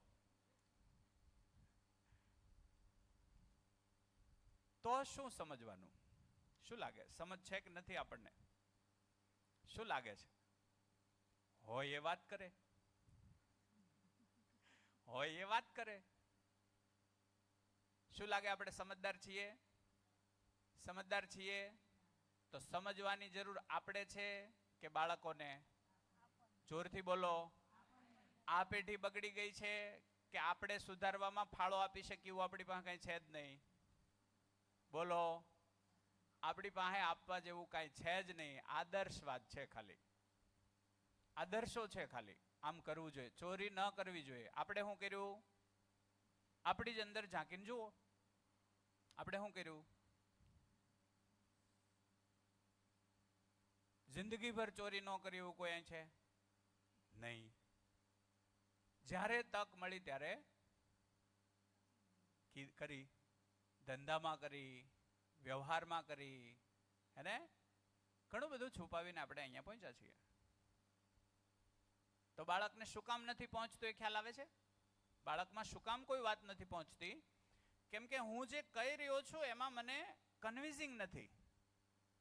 હું એમ કહું છું કે ચોરી ન કરો, ત્યારે મને પણ એવો ડર છે ખાલું ચોરી નહીં કરે તો જીવી કેમ એક છે, ક્યાંક ને ક્યાંક તો કરવી જ જોઈએ. એટલે કેવા ખાતર હું કહું છું, એવું ખરું કે નહીં? હલો, ભેળસેળ વાળું કરવું, ભેળસેળ વાળું ખવડાવવું એ ચોરી છે કે નહીં? ચોરી જ છે. મારી મહેનત છે એના કરતા હું વધુ નફો મેળવું છું તો એ શું છે? ચોરી છે. કોને દેખાય? મને. તો એવું સંભવ છે કે એક માણસ 1000 કરોડની સંપત્તિ વાળો બની શકે? તો એને પોતે પોતાની ક્ષમતાનો જ ઉપયોગ કર્યો છે કે બીજાની ક્ષમતાને પણ પોતાના માટે વાપરી છે? બીજાની ક્ષમતાને હું મારા માટે વાપરી લઉં તો હું કેવો? બોલો.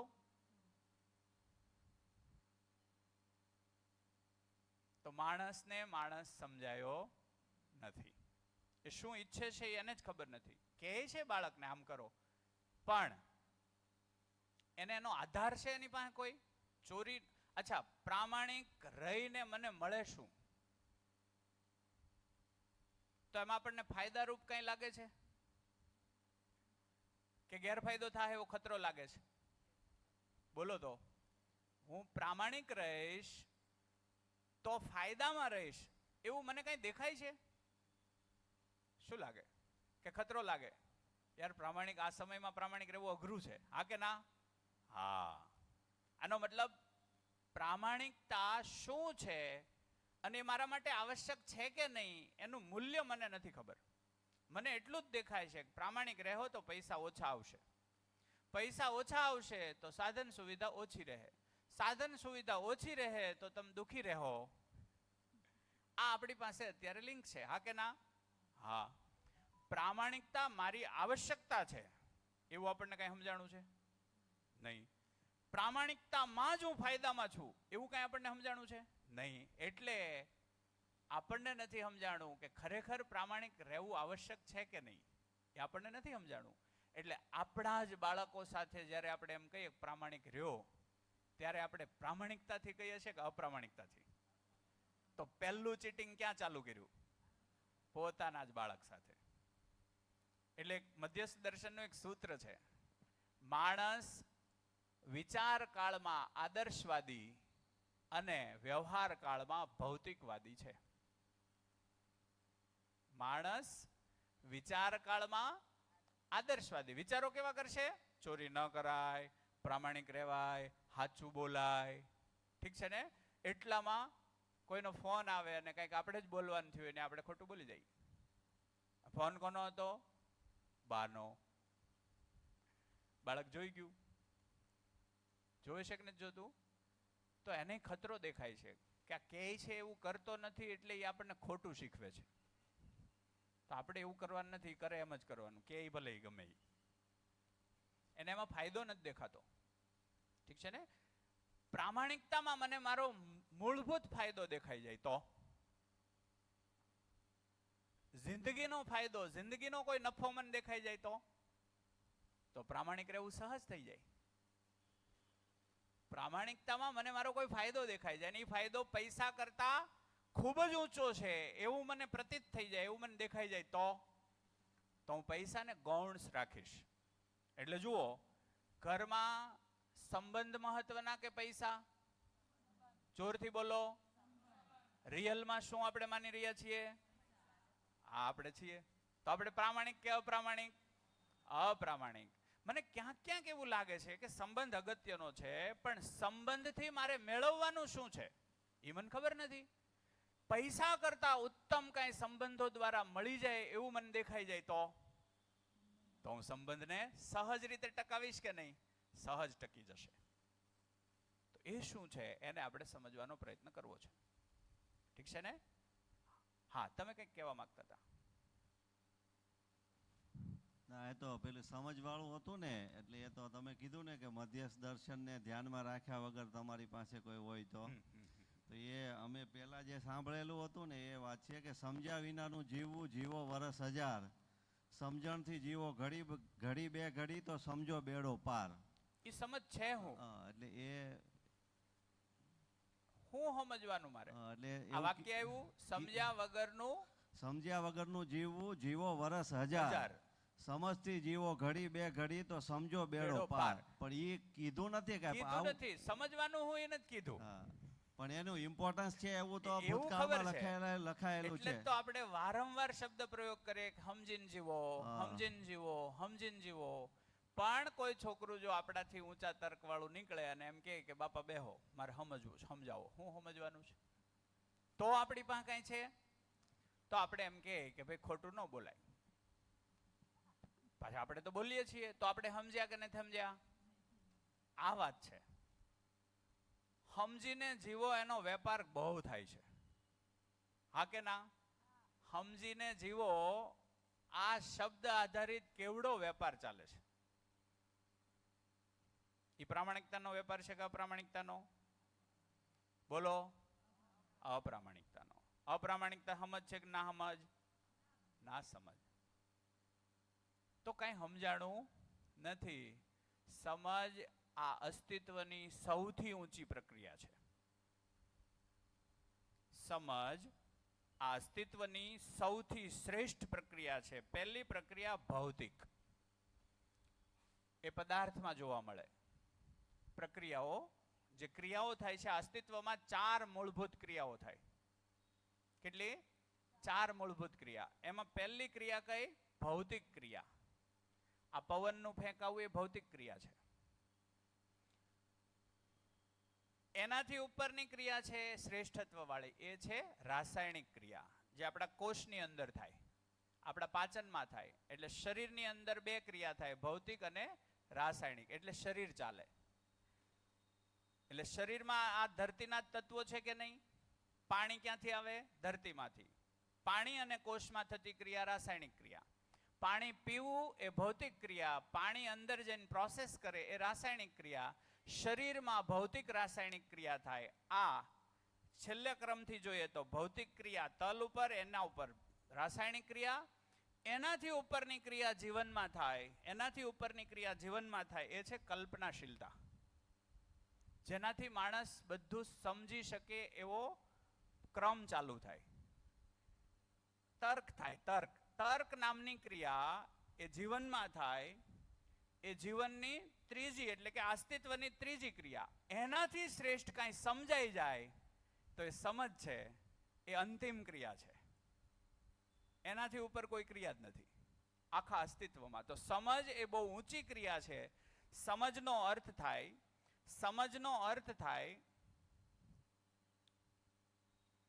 જે જેવું છે એવું જ દેખાઈ જવું. શું થાય? જે જેવું છે, જે જેવું છે એવું જ દેખાઈ જવું. એટલે બે પ્રશ્નોના જવાબ મળી જાય. બે પ્રશ્નોના જવાબ મળી જાય. શું છે? વસ્તુ શું છે અને વસ્તુ શું કામ છે? બે પ્રશ્નોના જવાબ મળી જાય. ખુરશી શું છે? ખુરશી શું કામ છે? શર્ટ શું છે? શર્ટ શું કામ છે? શરીર શું છે? શરીર શું કામ છે? જન્મ શું છે? જન્મ શું કામ છે? મૃત્યુ શું છે? મૃત્યુ શું કામ છે? બા શું છે? બા શું કામ છે? બાપુજી શું છે? બાપુજી શું કામ છે? લગ્ન શું છે? લગ્ન શું કામ છે? દીકરા દીકરીઓ જન્મ લે છે તો દીકરા દીકરીઓ શું છે? દીકરા દીકરીઓ શું કામ છે? એ સમજાઈ જાય, એ ખબર પડી જાય, દેખાઈ જાય. એ દેખાઈ જવું એટલે સમજાઈ જવું. આ સમજાઈ જાય, આ સમજ એટલે ધરતીના હોવાનું કારણ સમજાઈ જાય, મારા પોતાના હોવાનું કારણ સમજાઈ જાય, આખા અસ્તિત્વના, આખા બ્રહ્માંડના હોવાનું કારણ સ્પષ્ટ થઈ જાય. એને કીધી સમજ. આનાથી ઊંચી કઈ પ્રક્રિયા? એકેય નહીં. ચલો આમાંથી એકેય જવાબ આપણી પાસે? બા શું છે ને બા શું કામ છે? નથી જવાબ. એટલે બા સાથે ને જ જામતું એક સમયે. પત્ની શું છે? પત્ની શું કામ છે? નથી ખબર. એટલે એક સમયે નથી જામતું. દીકરી શું છે? દીકરી શું કામ છે? એ શું કામ આવી છે? મારા ઘરમાં શું કામ આવી છે? ડોક્ટર બનવા આવી છે? ચેક કરો. ડોક્ટર બનવા આવી ખાલી? આપણે દીકરીઓ દીકરાઓના કરિયર પાછળ જ દોડ છે કે બીજું કઈ છે? ખાલી કરિયર. આપણે કરિયર બનાવી લીધું, હું કાંદો કાઢી લીધો એમ પૂછો તો નથી ખબર. ઉખાડી હું લીધું આપણે? 500 કરોડે આપણે તૃપ્ત છીએ કે અતૃપ્ત છીએ? અતૃપ્ત છીએ. તો એ 1000 કરોડે પોગી જાય તો એ શું થાય? તો 1000 કરોડની ના નથી. 1000 કરોડની સાથે સાથે એટલે શરીરને શેની જરૂર પડે? સાધનોની. 1000 કરોડથી શું આવશે? સાધનો આવશે. સુખ નહીં આવે. કેમ કે સુખ શેનાથી આવે? સમજથી. સમજ માટે આપણે શું ઇન્વેસ્ટમેન્ટ કર્યું? કંઈ જ નહીં. અને તો આ બે પ્રક્રિયા અલગ છે. આના માટે આના માટે આ આવશ્યક છે. તો આ છે શું? સુખ છે શું? અને સમજવાનું છે શું? એના ઉપર આપણે આગળ વાત કરશું. આગળ ઠીક છે ને? તો વાત પહોંચી. મૂળભૂત બે ધારાઓ. એ બે ધારાઓથી માણસ તૃપ્ત રહ્યો કે અતૃપ્ત રહ્યો? તૃપ્ત થયો કે અતૃપ્ત થયો? અતૃપ્ત રહ્યો. તો મધ્યસ્થ દર્શનનો પ્રસ્તાવ માની નહીં લેતા જાણવાનો પ્રયત્ન કરજો. અને આ કોઈ સંપ્રદાય નથી, આનો કોઈ ઝુંડ નથી ઊભું કરવાનું. ઘરે જ જીવવાનું છે, દીકરી સાથે જીવવાનું છે, દીકરા સાથે જીવવાનું છે, પરિવારમાં જ જીવવાનું છે. પરિવારનો ત્યાગ એટલે જવાબદારીનો ત્યાગ. તો હું રહીશ તો પરિવારમાં જ રહીને પ્રમાણિત થઈશ. એટલે સૂત્ર છે, પરિવારમાં પ્રમાણિત ન થાય એ સમાજમાં ક્યારેય પ્રમાણિત ન થાય. એટલે નોબેલ પારિતોષિક મળેલા હોય સમાજમાં પ્રમાણિત ગણીએ કે નહીં? પણ તોય એવા લોકો સુસાઇડ કરે છે. તૃપ્તિનું મૂળભૂત બિંદુ પરિવાર છે. હું તૃપ્ત થઈશ તો ક્યાં થઈશ? પરિવારમાં જ થઈશ. તો પરિવાર માણસ જાતનો નાનામાં નાનો એકમ કયો? માનવ સમાજનો નાનામાં નાનો એકમ કયો? શું લાગે? પરિવાર. અને માણસ જાતનો નાનામાં નાનો એકમ વ્યક્તિ નથી. કેમ ખબર પડે? એક બાળક તાજું જન્મે એને છોડી દો, જીવશે કે મરી જાહે? બોલો, મરી જશે. તો એને જીવાડવા માટે શું જોહે? વ્યક્તિ જોહે. એને એનો મતલબ શું થયો? મને જીવાડવા માટે કોઈ હતું એટલે હું જીવી ગયો. પરિવાર છે એ પ્રાથમિક છે. નાનામાં નાનો એકમ પરિવાર છે. પરિવારને ધંધો બનાવીને રાખ્યો કે નહીં આપણે? હા કે ના? પરિવારને ધંધો બનાવી દીધો. જિંદગી દેખાણી જ નહીં, જિંદગી સમજાણી નહીં, ધંધો સમજાઈ ગયો. ધંધો સમજાઈ ગયો એટલે મેં એના ઉપર ધ્યાન દીધું વધારે? ધંધા ઉપર. તો સંબંધનો ઉપયોગ થયો કે સંબંધમાં જીવાઈ ગયું? બોલો, સંબંધોના ઉપયોગ થયા. ઉપયોગ કહેવાય કે દુરુપયોગ? દુરુપયોગ થયા. આજે એ તલ ઉપર આપણે આવીને ઊભા છીએ કે એક બાપ દીકરાને ભણાવે છે ત્યારે એને સતત ઉઘરાણી કરવી પડે છે. મોટો થાવ ત્યારે પાછો હાચવજે. તો એને ભરોસો છે કે ભરોસો ઘટ્યો? ઘટ્યો. તો સંબંધ તૃપ્ત થયો, સંબંધ સમૃદ્ધ થયો કે સંબંધમાં ગેપ ઉભો થયો? ગેપ ઉભો થયો. કેમ? એક બાળક ઉપર પપ્પાને કે પપ્પા ઉપર બાળકને એવો પૂરો વિશ્વાસ નથી કે આ હારે જ રહેવું આપણે. હું દુનિયાના કોઈ પણ ખૂણે હોઉં, તમે હાથ પાડો ને હું આવી જાઉં તો તમારો દીકરો. આવું જોવું જોઈએ કે નહીં? હલો, હું એમ નથી કહેતો ચીપકીને રહ્યો, એવું કહેવાય રહ્યું છે અહીંયા. જ્યાં પણ રહ્યો આવશ્યકતા ઊભી થાય અને ત્યારે હું મારે ધંધો છે, હું આમાં ન નીકળી શકું તો શું થયું? સંબંધ. સંબંધ છે કે નથી? તો નથી. એટલે એક સૂત્ર છે, સંબંધ છે તો શોષણ નથી, શોષણ છે તો સંબંધ નથી. સૂત્ર એટલે માનવ સૂત્ર. જેમાં પંખો છે ને એમાં ઇલેક્ટ્રિકના સૂત્રો લાગ્યા હોય ત્યારે એ ફરે. એ આ બધામાં એક હરખા જ લાગ્યા હોય કે નહીં? એમ અહીંથી સૂત્ર કહેવામાં આવે એટલે 800 કરોડમાં તમે લાગુ પાડી શકો. એને માનવ સૂત્રો કીધા છે. તો સંબંધ છે તો શોષણ નથી, શોષણ છે તો સંબંધ નથી. તો મારો દીકરો આજે હું એનું એટીએમ છું, કાલે એ મારું એટીએમ બને. આ સિવાયની બીજી કઈ આપણી છે ઝંખના? બોલો, નહીં. તો ખાલી પૈસા માટે જ આવે છે? અચ્છા, બીજું એ વિચારવા જેવું છે, પૈસાની શોધ ક્યારે થઈ? પૈસાની શોધ થઈ કે પૈસા હતા જ? પૈસા બનાવેલ કૃત્રિમ છે કે કુદરતી?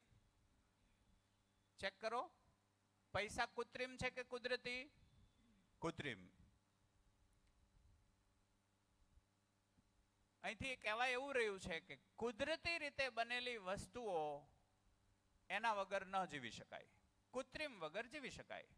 તો 2000 5000 વર્ષ થયા છે પૈસાને? કેટલા બધા નહીં થયા હોય? નહીં ને? આદિમાનવ વખતે કરન્સી હતી તો એ જીવતો તો કે નહોતો જીવતો?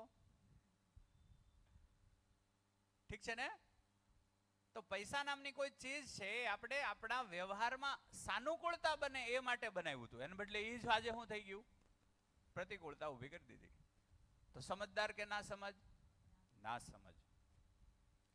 ઠીક છે ને? વાત પકડાય છે? આટલી વાત ઉપરથી શું સમજાય છે?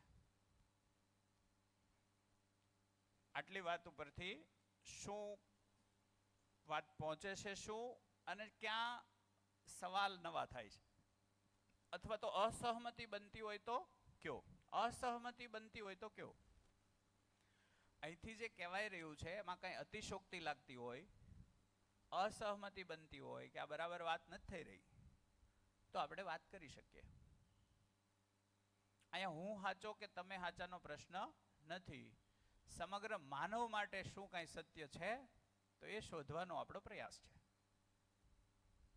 જી, કોઈ ધ્યાન જાય છે? કોઈ કઈ કહેવા માંગે છે? હાજી, તમારું નામ શું કીધું હતું? વાટલિયા રાજ. હા, માઇક ચાલુ કરજો. ચાલુ જ છે. ચાલુ છે, ઓકે. હવે આપણે અહીંયાથી સમજ્યા તો સવાલ એ ઊભો થાય, રહેવાનું તો પાછા જે આપણે જેવા જીવતા હતા એવાની હારે જ રહેવાનું ને. તો હવે પછી તમે કંઈક શીખીને જાઓ, તમે કંઈક નવું એપ્લાય કરવા માંગો તો પાછી તમારી પિન લેવા વાળા ઊભા જ હોય. એટલે તમારી ઓલા જેવું હવા ભરીને જાય ને પછી ફૂગો ફોડ નાખે. હવા ભરીને જાય ને ફૂગો ફૂટી જાય. ફૂટી જાય એવું હોય તો કઈ સાચું લીધું કે ખોટું હશે? ખોટું હશે. ખોટું હશે તો ફૂટી જાય. સાચું હશે ને સ્વીકાર થાય તો ફોડી નહીં કે કોઈ. શીખા હોય આપણે એક રહેવાનું, ચાલો બીજાનું આપણે કોઈનું ન માનીએ, પણ પરિવારને તો જવાબ દેવાનો ને. જી, આપણે સમજ્યા, આપણે કંઈક સમજ્યા તો સ્થિરતા હેમાં આવશે? આપણામાં. અસ્થિરતા હેમાં હશે? ના સમજમાં.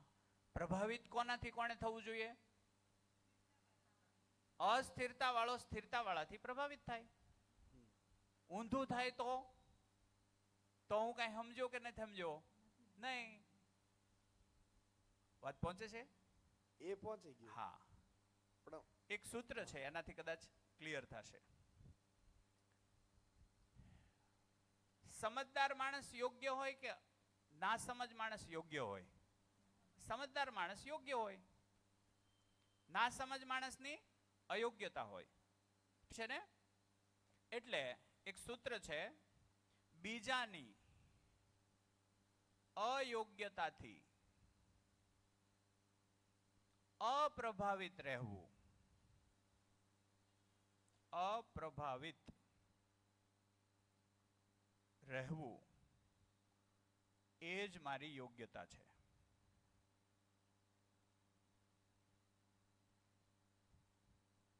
આ વાત પકડાણી?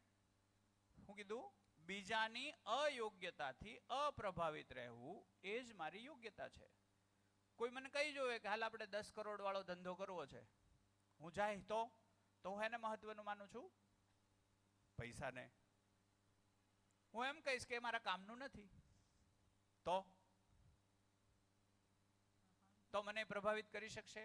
એનો મતલબ મેં પૈસાનું મૂલ્ય સમજી લીધું, પૈસાની ઓકાત મને સમજાઈ ગઈ છે. 100 કરોડ મને જો આકર્ષી લેતા હોય તો હું માણસ તરીકે હું મને નથી સમજો. અને કેવી રીતે નથી સમજો? કેમ કે 100 કરોડ વાળાનું મેં મૂલ્યાંકન કર્યું છે, 500 કરોડ વાળાનું મેં મૂલ્યાંકન કર્યું છે, 1000 કરોડ વાળાનું મેં મૂલ્યાંકન કર્યું છે. એ તૃપ્ત છે કે અતૃપ્ત છે? એ અતૃપ્ત છે. ઠીક છે ને? તો તૃપ્તિનો સ્ત્રોત પૈસા નથી. પૈસાથી સાધનો, તો પૈસાની એક ઓકાત છે એ મને સમજાઈ ગઈ. જેટલા જોઈએ એટલા મારાથી થઈ જાય એમ છે. તું તારી રીતે ધંધો કર. વાત પહોંચી? હું તમને મારું એક એક્ઝામ્પલ આપું તો કદાચ આમાંથી સમજાઈ જાય. આ દર્શન નહોતું ને પહેલા ઘટના ઘટિત થઈ હતી. મેં આ મધ્યસ્થ દર્શનનો અભ્યાસ નહોતો કર્યો, એ પહેલા આ ઘટના ઘટિત થઈ. મારા ઘરે મારી ભાણી રોકાવા આવી, એટલે કંઈક વાત ચાલતી હતી. એમાંથી મુદ્દો આવ્યો કે ભાઈ આ વખતે મળે એટલે સંભળાવી દેવું મારે એને. એટલે મેં એવો પ્રસ્તાવ મૂક્યો કે સંભળાવી દેવા કરતા તું એકવાર એવું નક્કી કરીને કે આ વખતે મળે ને એટલે મારે એને શાંતિથી સાંભળી લેવી છે. તો આમાં ઉત્તમ કયું? તો કે સાંભળી લેવી. તો કે મામા આના ઉપર રીલ બનાવો. કે મેં કીધું આપણે એ ધંધો નથી કરવો, આપણે બે સમજી લઈએ ને એટલે બસ છે. તો કે નહીં, આ મજા આવી મને કે. તો એને પરાયણે રીલ બનાવડાવીને મુકાવડાવી.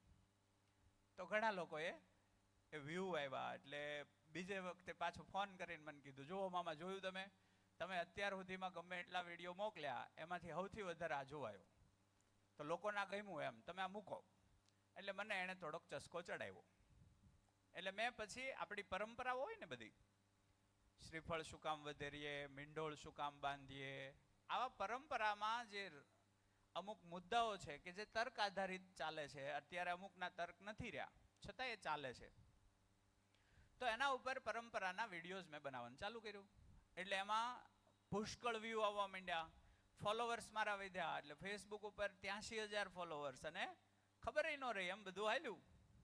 મારું ધ્યાન એટલું બધું નહોતું, પણ હા દરરોજ જોતો ખરો. એટલે વધતું ગયું, તો ઇન્સ્ટાગ્રામની અંદર એ 33,000 જેટલા ફોલોવર થયા. ફોલોવર વધે ને એટલે ઇન્ફ્લુએન્સર ગણાય. એટલે ફોન આવે કોઈના કે ભાઈ તમે અમારી એડ કરશો. તો એકવાર તો તેલવાળાની એડ આવી. મેં કીધું આમાં તમે હું તેલ, એ કે માથાના તેલની એડ કરશો તમે. મેં કીધું મારા ટાઇલમાં તમને કોણ સાંભળશે. એકવાર રાજકોટથી ફોન આવ્યો અને મને એવું કીધું કે રમી સર્કલમાંથી બોલું છું, અને અમે તમારું સુરતમાં પેજ તમારું જોયું, તો તમને એવું લાગ્યું કે ભાઈ તમે અમારા એડ કેમ્પેનમાં યોગ્ય છો. એટલે મેં કીધું શું કરવાનું? તો કે તમારે એક વિડીયો બનાવવાનો, હું પણ રમું છું રમી સર્કલ, આપ પણ રમો રમી સર્કલ. એવું કે તમારે કહીને અમને વિડીયો ઉતારીને મોકલવાનો, અમે તમને સ્ક્રિપ્ટ આપશું, એ રીતે તમે મોકલજો. એટલે અમે પછી આખું ફોર્મેટ બનાવી અને તમને મોકલશું. તમે ઓકે કરો એટલે તમારા પેજ ઉપર તમારે ચડાવવાનું. એટલે મેં કીધું પછી? તો કે પછી એના વ્યૂ આવશે, એ પ્રમાણે પૈસા મળશે તમને. એટલે મેં કીધું કઈ રીતે? તો એ કે આ ઘટિત થયેલ ઘટના કહું છું. એટલે કે 1 લાખ વ્યૂ એ 10,000, 2 લાખ વ્યૂ થાય એટલે 20,000, 3 લાખ વ્યૂ એ 30,000, એમ વધતા જાય. એટલે મારા અમુક વિડીયોઝના વ્યૂ છે મિલિયન્સમાં હતા. એટલે એ કે જેટલા વ્યૂ એ પ્રમાણે. મેં કીધું પછી? તો કે તમને પૈસા મળ્યા ને. મેં કીધું તમને? તો કે અમને તમારા જે ફોલોવર્સ છે એમાંથી કસ્ટમર મળશે. એટલે મેં કીધું કસ્ટમરને? તો કે એનું આપણે શું વિચારવાનું? કે ઈ રમશે. મેં કીધું એને મળે શું? એમાં બધાને મળે કે અમુકને જ મળે? તો કે 1-2 ને મળે, બાકીના બધાને જાય, એવું જ હોય ને. એટલે એને સાચું બોલ્યા. એટલે મેં કીધું તો એને ગેરફાયદો થાય એવું આપણે કરીએ કાંઈ? તો કે સાહેબ આવું બધું ન વિચારવાનું હોય. અમારી કે જેઠાલાલે એડ કરે છે, તમને શું વાંધો છે? મેં કીધું જેઠાલાલને ઘટતા હશે, મારે નથી ઘટતા. આ દર્શન આવ્યા પહેલા, કેમ કે આપણે વિદ્યાર્થીઓમાં ગેમના દૂષણો સ્કૂલમાં જોયા હોય, તો ગેમથી જે પીડા થાય છે આપણે બાળકોની જોઈ હોય. મારો જ છોકરો છે એક સમય ગેમ રમતો હતો, ત્યારે મને પીડા હતી. તો પૈસા આવે ત્યારે આપણે આ પીડા ભૂલી જઈએ, તો આપણે સમજણા કે ના સમજ? તો પછી તો કહેવાનો મતલબ એ છે કે મને કમસે કમ ખબર હોય કે આ પૈસા મારા કામના છે કે મારા માટે નકામા છે. એવું હોવું જોઈએ કે નહીં? હોવું જોઈએ. ઠીક છે ને? તો સંબંધ છે તો શોષણ નથી, શોષણ છે તો સંબંધ નથી. એટલે કહેવાનો મતલબ એવો છે કે પૈસાની ના નથી પાડતા. યોગ્ય રીતે શ્રમ કરો, આવશ્યક પૈસા કમાઓ, પણ નક્કી કરો આવશ્યકતા છે કેટલી. વાત પકડાય છે? એમાં કોઈ તમને એમ કે એટલે નહીં થાય, તો એની અરે ચર્ચામાં ઉતરો. ચર્ચામાં ઉતરો. જેમ કે અઢળક પૈસાનું કરશો હું? ચેક કરો, હાલો માઇક લો.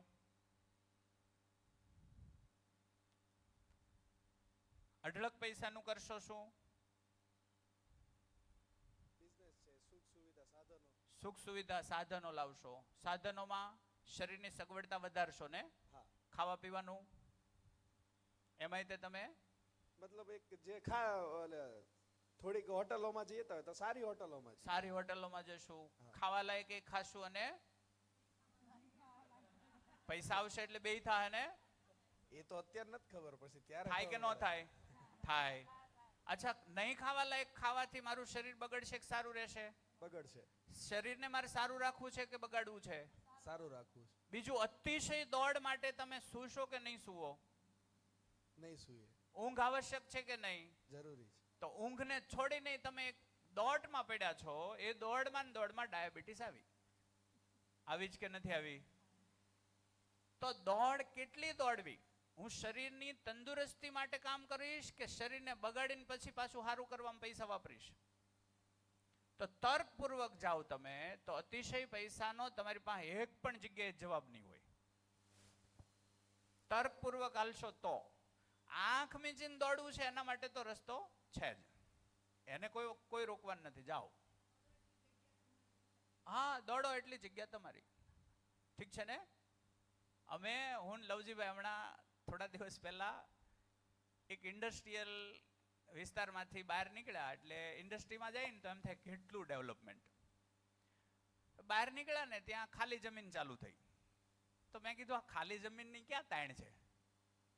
અને લોકો બીવે છે કે આ જમીન પછી મળશે નહીં. એવી બીક છે કે નથી? અહીંયા લઈ લો પ્લોટ, પછી મળશે જ નહીં.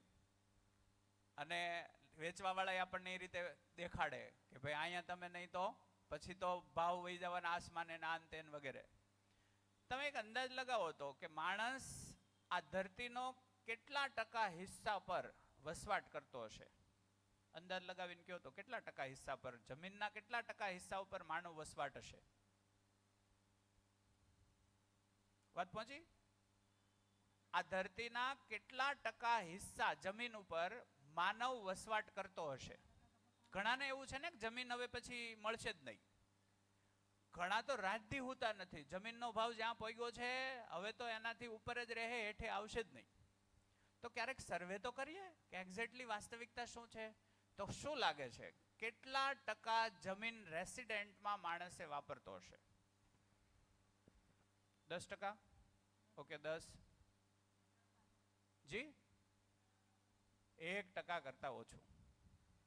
અને એ સમુદ્રની જમીન નહીં, ખાલી જે 33% જમીન છે એમાંથી માત્ર 1% કરતા ઓછી જગ્યામાં આપણે રહીએ છીએ.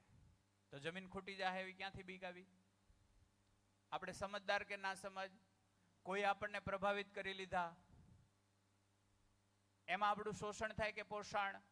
મારી ના સમજીમાં મારું દરેક જગ્યાએ શોષણ જ થાય. જમીન ખૂટે એમ જ નથી ભાઈ. અચ્છા, જેની પાસે 500 વીઘા છે હારે લઈને જવાનો, એ અહીંયા જ રહેવાની છે. ઠીક છે ને? તો મારી આવશ્યકતા કેટલી છે એ જ આપણે જોવાનું છે. પછી અમે બીજો સર્વે કર્યો, ઇન્ડસ્ટ્રીઝમાં વધારે વપરાતી છે. તો લવજીભાઈને અમે બે પાછો સર્વે કર્યો, જોઈએ ચેટ જીપીટીને પૂછીએ. તો ઇન્ડસ્ટ્રીઝમાં માત્ર 1% જમીન જ વપરાય છે. આનો મતલબ શું થયો? જમીનની કુલ ધરતીનો 66% હિસ્સો સમુદ્ર, વધ્યો કેટલો? 33%. 33%માં 2% જમીન છે એ માત્ર માણસ વસવાટ અને ઇન્ડસ્ટ્રીઝમાં વાપરે છે. હવે જો 1% જમીન ઇન્ડસ્ટ્રીઝમાં વપરાય છે, એના કારણે થતું પ્રદૂષણથી શ્વાસ સુધી જ પહોંચી ગયા. ઠીક છે ને? આ લેવલ 2% પોગે તો 2% પોગે તો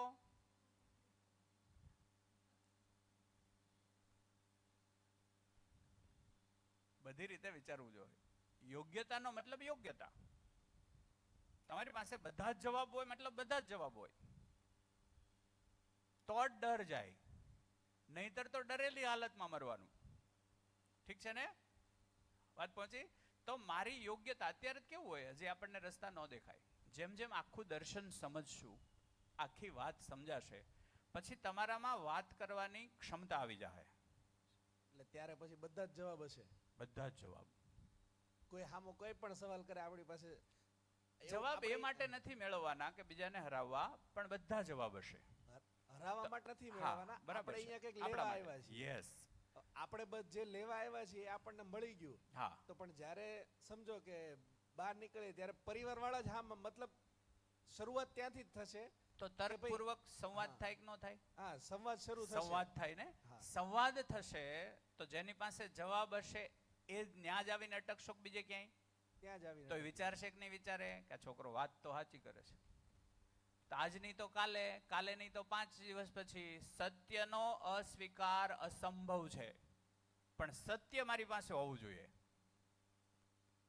મારે કોઈને મનાવવા નથી જવાના, એને માનવું હોય તો માને. હું મારી રીતે, એટલે હું દરેક વખતે શિબિર લેતા હોય ને ત્યારે અમે અમારા ઉપર જ ધ્યાન હોય.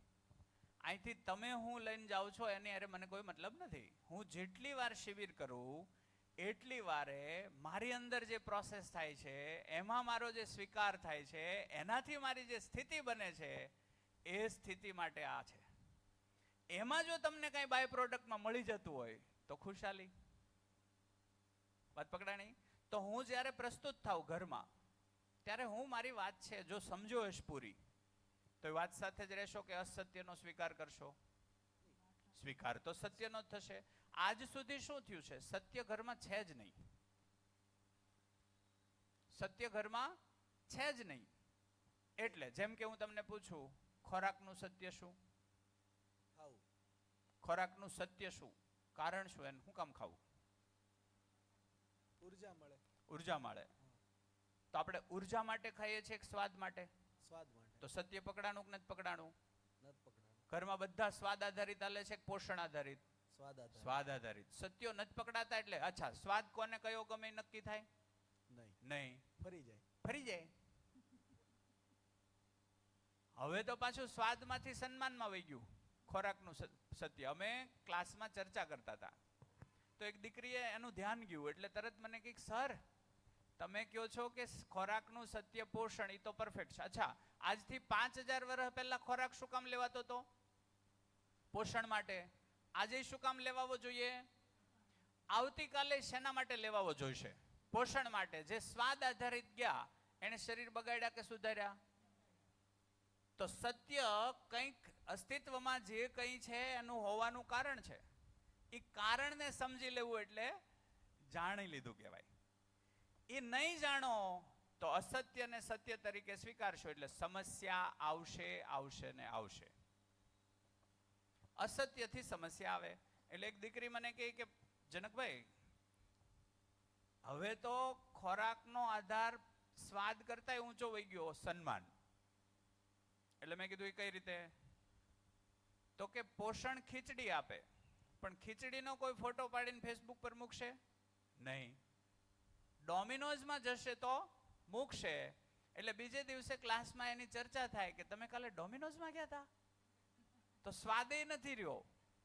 ન્યા ગમે એવું મને હદતું નથી, ભાવતું નથી, પણ બ્રાન્ડ છે, એનાથી મારી પ્રેસ્ટીજ વધે છે. આવું થયું કે ન થયું? હા. તો અસત્ય 1000 પ્રકારના હોય, 10,000 પ્રકારના હોય. સત્ય કેટલું હોય? એક જ હોય. સમજવું કોને સરળ પડે? સત્યને કે અસત્યને?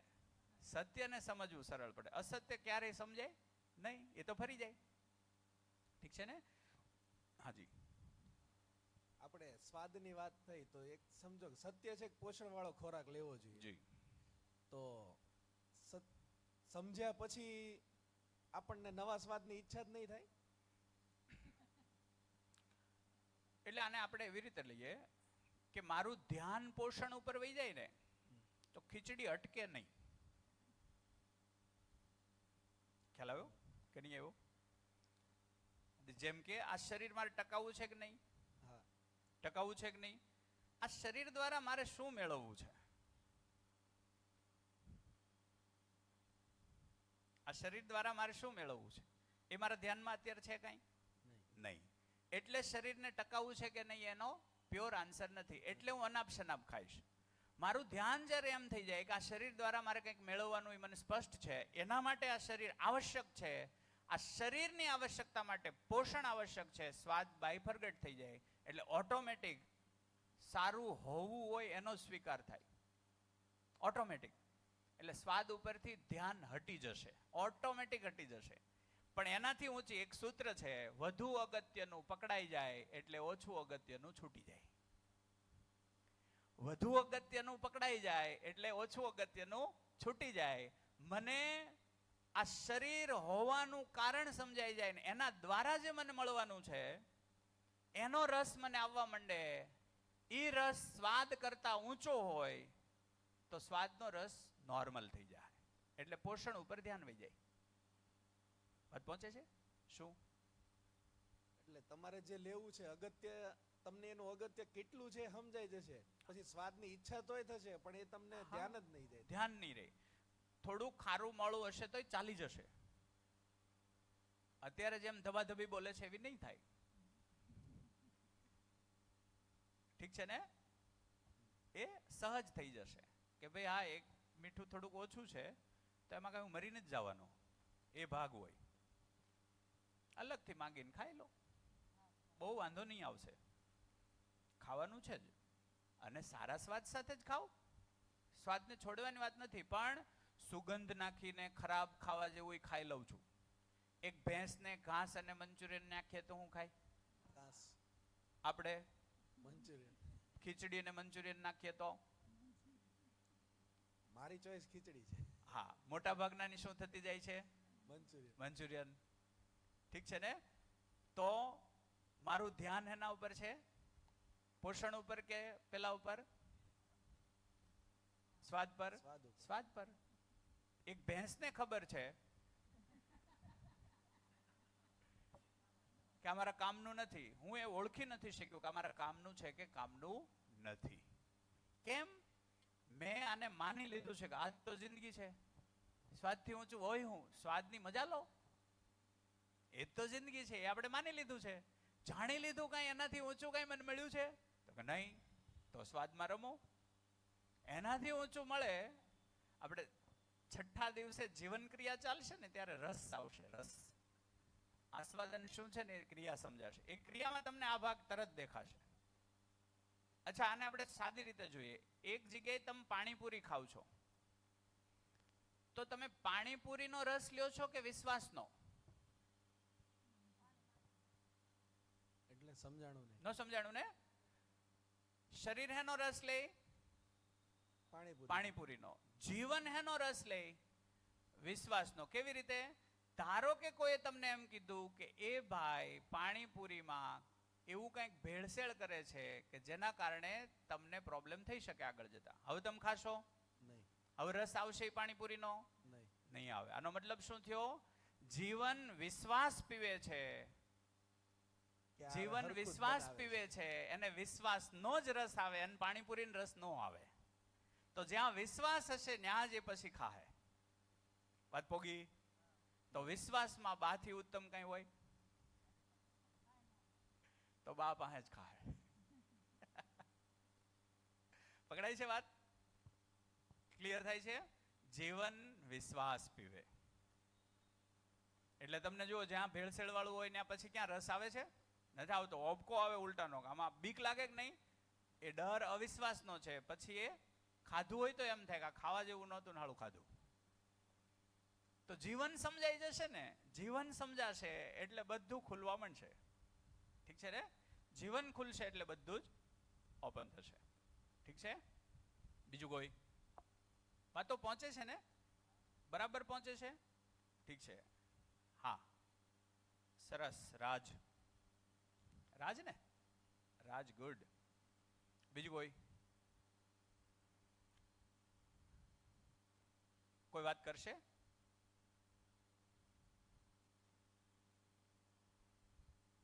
આટલી વાતોમાં શું શું વાત થઈ કોઈ કહેશે? હા, મૂળભૂત ધારાઓ ઉપર કોઈ એક જણ પ્રસ્તુતિ કરી દે. શું સમજાવવાનો પ્રયત્ન થઈ રહ્યો છે? શું સમજાવવાનો પ્રયત્ન? 2 મિનિટ છે આપણી પાસે. ત્યાં હા, જી જી. હું જે રીતે સમજ્યો છું જી જી. આખા જ આપણા સેકન્ડ પાર્ટની અંદર, તો મારે એ પ્રયત્ન કરવાનો છે કે જે જેવું છે એવો જોવાનો અને એને સમજવાનો મારે પ્રયત્ન કરવાનો છે. બરાબર છે. એનાથી વધુ જોઈ લઈશ, જે જેવું છે એવું જ સમજાઈ જશે તો એનું મૂલ્યાંકન સાચું થઈ જશે. સાચા મૂલ્યાંકનમાં અપેક્ષા સાચી જ પૂરી થાય. જે જેવું છે એના કરતાં હું વધુ માની લઈશ તો અધિમૂલ્યન થશે. જે જેવું છે એના કરતાં ઓછું માની લઈશ તો અવમૂલ્યન થશે. છે પણ હું માનું નહીં તો નિર્મૂલ્યન થશે. તો અધિમૂલ્યન, અવમૂલ્યન અને નિર્મૂલ્યન એ ત્રણેયમાં સમસ્યા આવશે. સહી મૂલ્યન એક જ એવો પડાવ છે ન્યા ક્યારેય સમસ્યા નથી. એટલે મને આવ્યો ને ત્યારે મેં પૂછ્યું હતું કે શાંતિ એટલે શું એમ. તો તમે જે તમારી વાત રજૂ કરી કે વિડીયો વાળી કે ભાઈ મારી પાસે, તો જ્યારથી હું સ્કૂલ ફીલ્ડમાં હતો ત્યારથી તમને ફોલો કરતો હતો કે ભાઈ તમારું જે સ્કૂલ લેવલે જે કામકાજ હતું એ. અને કોવિડ પછી મેં મારી જે સ્ટ્રીમ હતી એને ચેન્જ કરી. હું એજ્યુકેશનમાંથી હેલ્થ સાઈડ ગયો એમ. તો જેટલા પણ મારા અંગત મિત્રો છે જે અત્યારે સમાજની અંદર સારા લેવલે સ્પીકર છે એમ, તો જ્યારે બી હું એને મળું ને ત્યારે મને એમ થતું કે હું એની સાથે હોત તો શાયદ હું અત્યારે આજે એ સ્ટેજ ઉપર હોત એમ. સતત ને સતત ક્યાંક એવું અસંતુલિત જીવન લાગતું હતું. બાકી અત્યારે છે બધું જ, એવું કોઈ આવશ્યકતા નથી કે જે મારે જરૂર હોય ને મારી પાસે નથી ન એમ. હોય, બરાબર છે. બરાબર. તો એ સતત લગભગ છેલ્લા 6 મહિનાથી આ મનોમંથન ચાલતું હતું કે ભાઈ આ બાબતે મારે શું કરવું, એ સ્ટેજ ઉપર પાછું જાવું કે ભાઈ હું જે સ્ટેજ ઉપર છું એ સ્ટેજ ઉપર મારે રહેવું એમ. તો સ્ક્રિપ્ટો બનાવી, પણ જ્યારે બોલવા માટે જાઉં ત્યારે અંદરથી એમ થાય પણ કરતો તો છું નહીં, તો હું કેવી રીતે મારે એમ એક્ઝેક્ટલી. કે આ છે નહીં મારામાં એમ. હું બોલી જાઉં છું સારું, સરસ્વતીજીની કૃપા છે કે આપણે જે શબ્દ વાપરીએ છીએ એ લોકોને ટચ થાય છે, પણ પછી એ સ્ટેજ ઉપરથી જ્યારે ઉતરે ત્યારે એમ થાય કે મારા જીવનમાં તો આ વસ્તુ છે નહીં, તમારે એને કેવી રીતે કેવી એમ. એટલે એ વસ્તુ હું અત્યારે જોવાનો પ્રયત્ન કરું છું કે ભાઈ નહીં, હું મારા આવશ્યકતા પ્રમાણે કુદરતે બધું જ આપ્યું છે જે અત્યારના પ્રમાણમાં મારા જીવન પ્રમાણે છે. સો એ મને એક મારા સવાલનો એક આજે જવાબ મળ્યો કે ભાઈ મારે મારી આવશ્યકતાને પહેલા જોવાની છે અને પછી મારે એનાથી પ્રભાવિત થવું કે એમાંથી પ્રેરણા લેવી, બરાબર એ મારા માટે ઇમ્પોર્ટન્ટ છે. તો મને એક વાત, મારા એક સવાલનો એ જવાબ મળ્યો મને. ગુડ. મેં માઇક છોડ્યું 4 વર્ષ પહેલા. હા. એક પણ મંચ નહીં. 2 વર્ષ હું અલિપ્ત રહ્યો હાવ. પછી આનો અભ્યાસ કર્યો.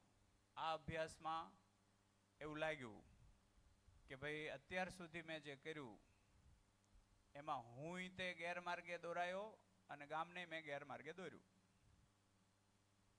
એટલે મને એ સવાલ હતો કે તમે હા. માઇક છોડ્યું તો હું કામ 4 વર્ષ હા, પહેલા? તો છોડ્યું ત્યારે એક સમાજના મોભી સાથે મારી ગહન ચર્ચા થઈ.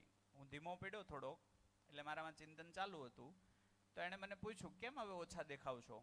એટલે મેં કીધું સાહેબ બોલવાનું મન નથી થતું. એટલે મને કે કેમ? મેં કીધું કેટલીક બાબતો મને એવી દેખાય છે કે જે આપણે જ કંઈક જવાબદાર હોય એવું લાગે છે. તો કે શું? એટલે મેં કીધું આજ સુધી આપણે કોઈ દિવસ એવું કીધું અપ્રામાણિક થાવ? તો કે નહીં. આજ સુધી મેં કીધું આપણે એવું કીધું કે છૂટાછેડા કરો એમાં જ મજા છે? તો કે નહીં.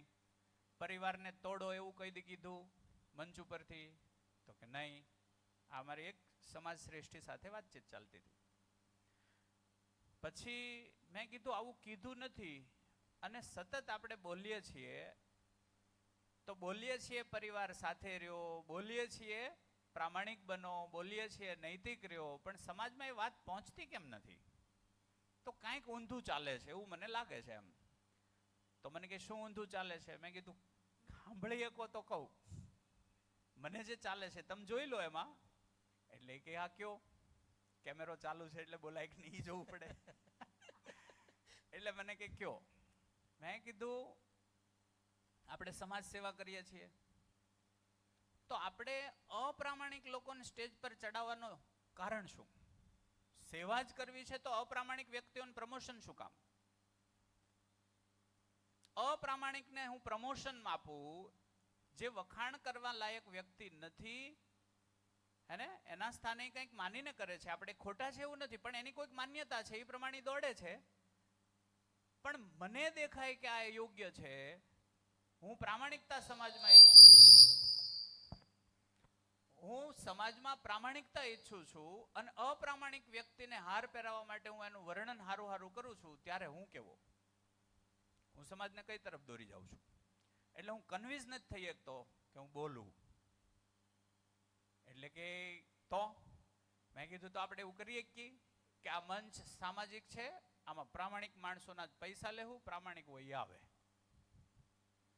તો કે એવું ન થઈ શકે. મેં કીધું તો આપણે શું કામ આ ધંધો કરવો? ઘેરે બેહો નહીં રહેતે. એટલે એ છોડ્યું.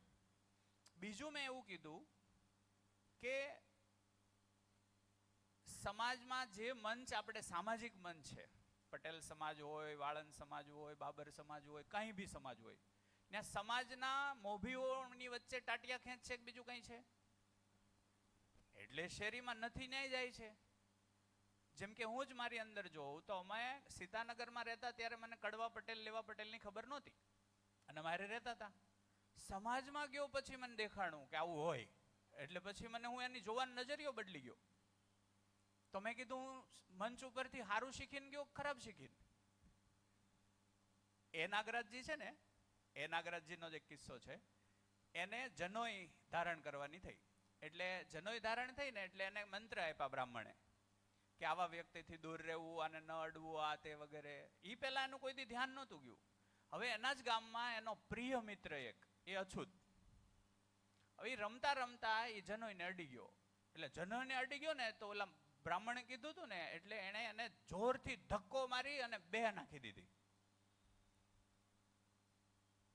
પછી એને અચાનક તરત જ રિયલાઇઝ થયું કે આ મેં શું કર્યું. એક જનોઈ હાટુથી માણસને મેં આટી ગયો, મારો પ્રિય મિત્ર, એને જનોઈ તોડીને નાખી દીધી. અને ઓલાને ભેટીને પછી માફી માંગી. માણસ મહત્વનો છે કે મંચ? માણસ મહત્વનો છે. તો માણસની શોધ થાય. માણસ છે જીવી કેવી રીતે, કે એ ખુશીપૂર્વક કેવી રીતે જીવી શકે, એના કોઈ રેસીપી દેખાણી નહીં. એટલે પછી છોડ્યું. તો છોડ્યા પછી થોડો એવી રીતે થયું કે સારું થયું, છોડી દીધું.